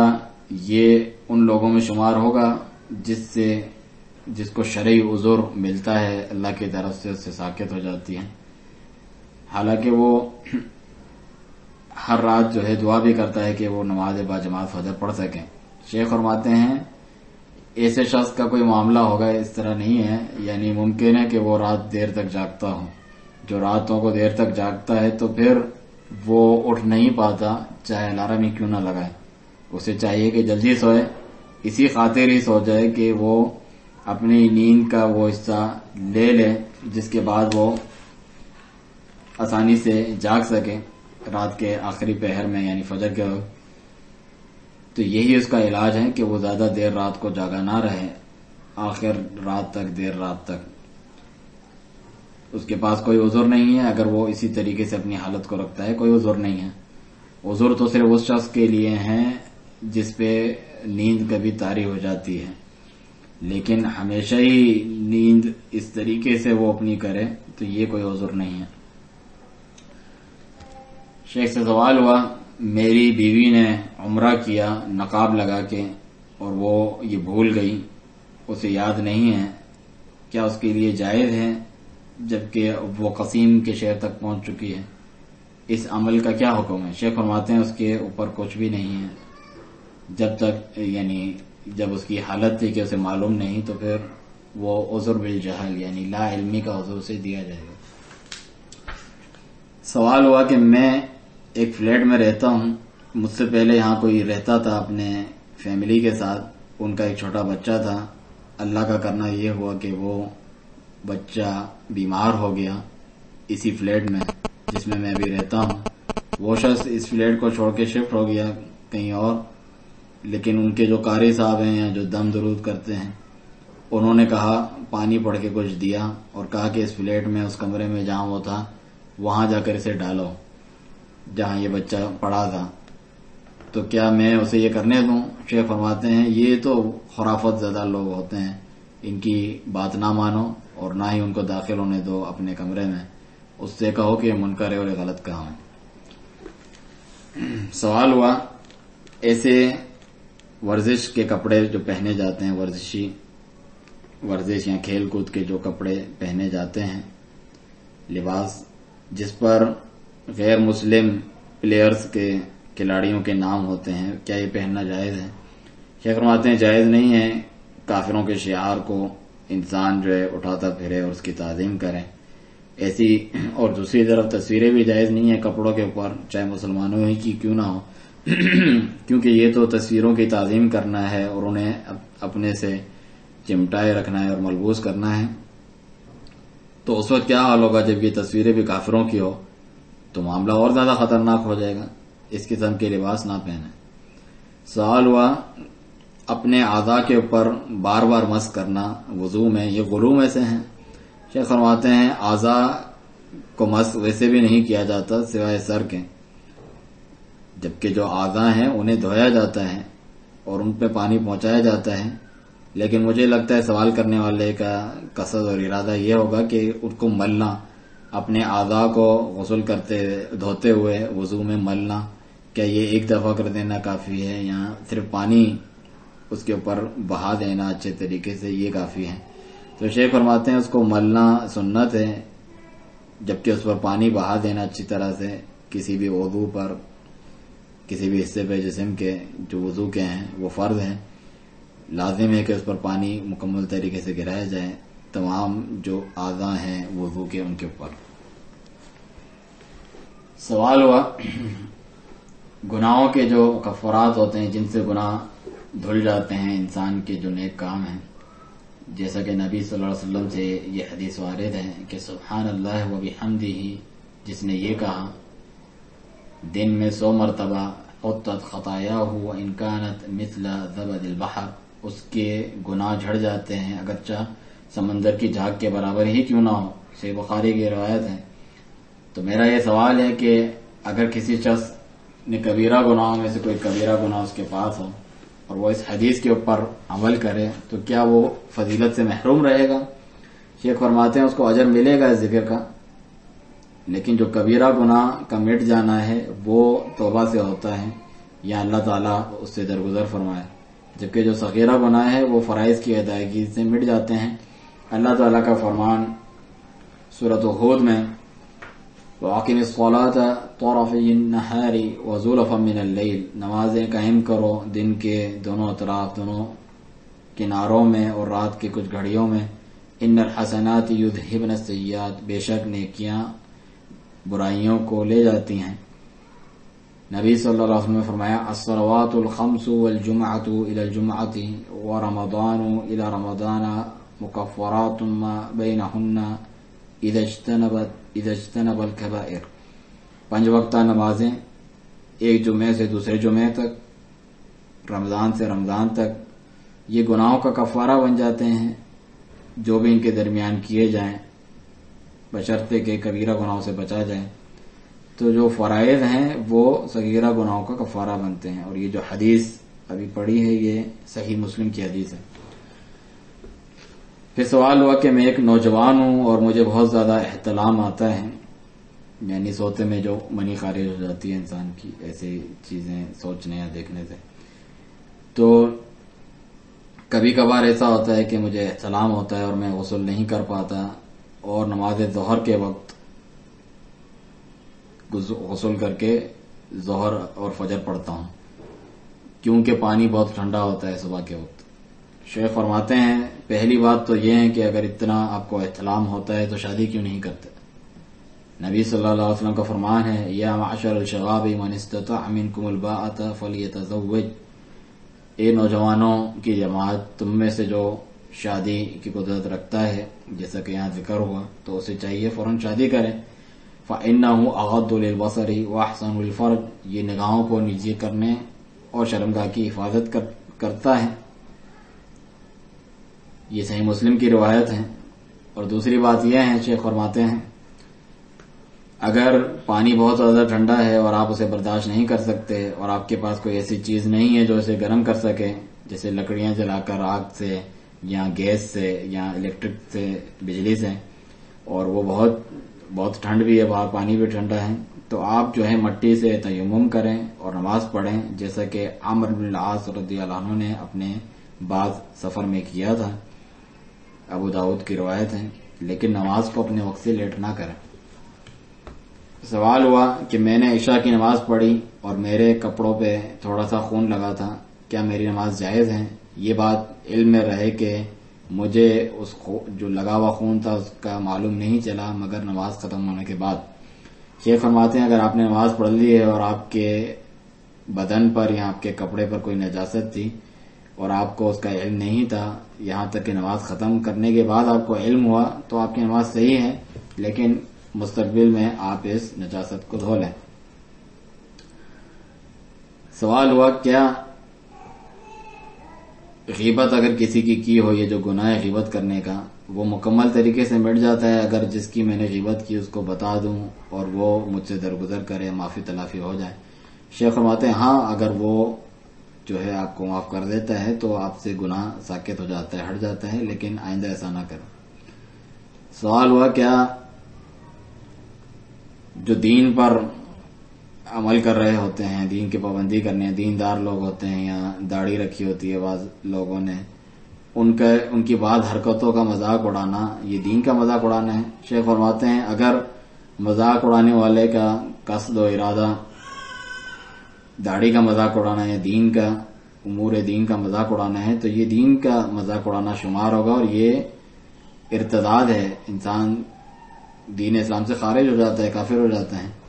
لیکن اگر اس کا ارادہ اس مخصوص شخص کا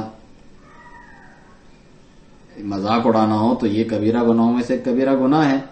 کیونکہ مسلمان کا مذاق اڑانا، اس کی تنقید کرنا، بے عزتی کرنا جائز نہیں ہے. اللہ تعالیٰ کا فرمان ہے سورۃ الحجرات میں کہ یا ایھا الذین آمنوا لا یسخر قوم من قوم عسى ان یکونوا خیرا منهم، اے ایمان والو ایک قوم دوسری قوم کا مذاق نہ اڑائے، ہو سکتا ہے وہ ان سے بہتر ہو. ولا نساء من نساء عسى ان یکن خیرا منهن، نہ ہی عورتیں دوسری عورتوں کا مذاق اڑائیں، ہو سکتا ہے ان سے بہتر ہوں. تو مذاق اڑانا جائز نہیں ہے، لیکن اگر مذاق اڑانا دین کا ہو تو یہ ارتداد ہے، مرتد ہو جاتا ہے شخص. اللہ تعالیٰ کا فرمان ہے سورۃ التوبہ میں قل اباللہ وآیاتہ ورسولہ کنتم تستہزئون لا تعتذروا قد کفرتم بعد ایمانکم کہو کہ اللہ تعالیٰ اس کی آیات اور اس کے رسول سے تم مذاق کر رہے تھے، کوئی عذر بیان نہ کرو، تم یقیناً کفر کر چکے اپنے ایمان کے بعد۔ آخری سوال شیخ سے یہ کیا گیا کہ میاں بیوی کے درمیان باکثرت قسمیں کھاتے ہیں بعض چیزوں پہ، یعنی جھگڑتے ہوئے کہ قسم سے یہ نہیں ہوگا یا یہ نہیں کروں گا، یہ نہیں ملوں گا، لیکن جو شوہر ہے وہ اپنی بات سے بعد میں رجوع کر لیتا ہے، پھر جاتا ہے اور درگزر کر لیتا ہے، اور بعض جو کاموں کی اس نے قسم اٹھائی ہوئی ہوتی ہیں اسے کرنے کی اجازت دے دیتا ہے، لیکن یہ سب غصے کی حالت میں ہوتا ہے یا اس جیسی دوسری حالتوں میں۔ شیخ فرماتے ہیں اگر غصہ انتہائی شدید ہو، یعنی آپے میں انسان نہیں رہتا، اس کی عقل کام نہیں کرتی، تو یہ جو قسم ہے یہ منعقد نہیں ہوگی شدید قسم کے غصے کے تحت۔ لیکن اگر عام سا غصہ ہو، اتنا شدید نہ ہو، یعنی جو کچھ وہ بول رہا ہے اس کو سمجھ بھی رہا ہے، اس کا تصور ہے اس کے ذہن میں، جو کہہ رہا ہے اسے وہ سمجھ بھی رہا ہے، تو پھر اس کا کفارہ ادا کرنا لازم ہے۔ اس کے ساتھ یہ درس ختم ہوا۔ اللہ سبحانہ تعالیٰ سے دعا ہے کہ مسلمان حکام یا محکومین انہیں کتاب و سنت کی سلف صالحین کے طریقے پر پیروی کرنے کی توفیق دے، ہمارے جتنے بھی حکمران ہیں ان کو نیک توفیق دے، صحیح عقیدے عمل کی، مسلمانوں کی خیر و بھلائی کے کام کرنے، انہیں آسانیاں دینے کی، اور غیروں کے مقابلے میں مسلمانوں کی حمایت کرنے اور حفاظت کرنے کی، اسلام کے پر عمل کرنے کی، اسے نافذ کرنے کی، اور جو محکومین عوام ہیں انہیں بھی توفیق دے اللہ سبحانہ تعالیٰ کہ وہ ان کی اطاعت فرمانبرداری کریں، نیک کاموں میں ان کے ساتھ تعاون کریں، ان کے لیے خیر و بھلائی کی نصیحت اور دعا کرتے رہیں، اور اس قسم کے شر پسند عناصر جو ہیں جو دہشت گردی اسلام کے نام پر پھیلاتے ہیں، تفرقے بازی، مختلف جماعتیں، ٹولیاں، تنظیمیں جو خروج کرتی ہیں، اس پر اکساتی ہیں اپنی زبانوں سے، ہتھیاروں سے، مختلف چیزوں سے، مختلف احتجاجات اور جو ہے دھرنے جو مسلمانوں میں کافروں سے سیکھ کر انہوں نے اپنے اندر لائے ہیں اور اس کو سنت اور علم کا نام دیتے ہیں یا دینی غیرت کا، ایسے لوگوں کو اللہ ہدایت دے اور ان کے شر سے مسلمانوں کو بچائے اور ان کی حفاظت فرمائے، اور تمام مسلمانوں کو ہر اس کام کی توفیق دے جسے وہ پسند کرتا ہے اور اس سے راضی ہوتا ہے۔ وسبحانک اللہم وبحمدک، اشہد ان لا الہ الا انت، استغفرک واتوب الیک۔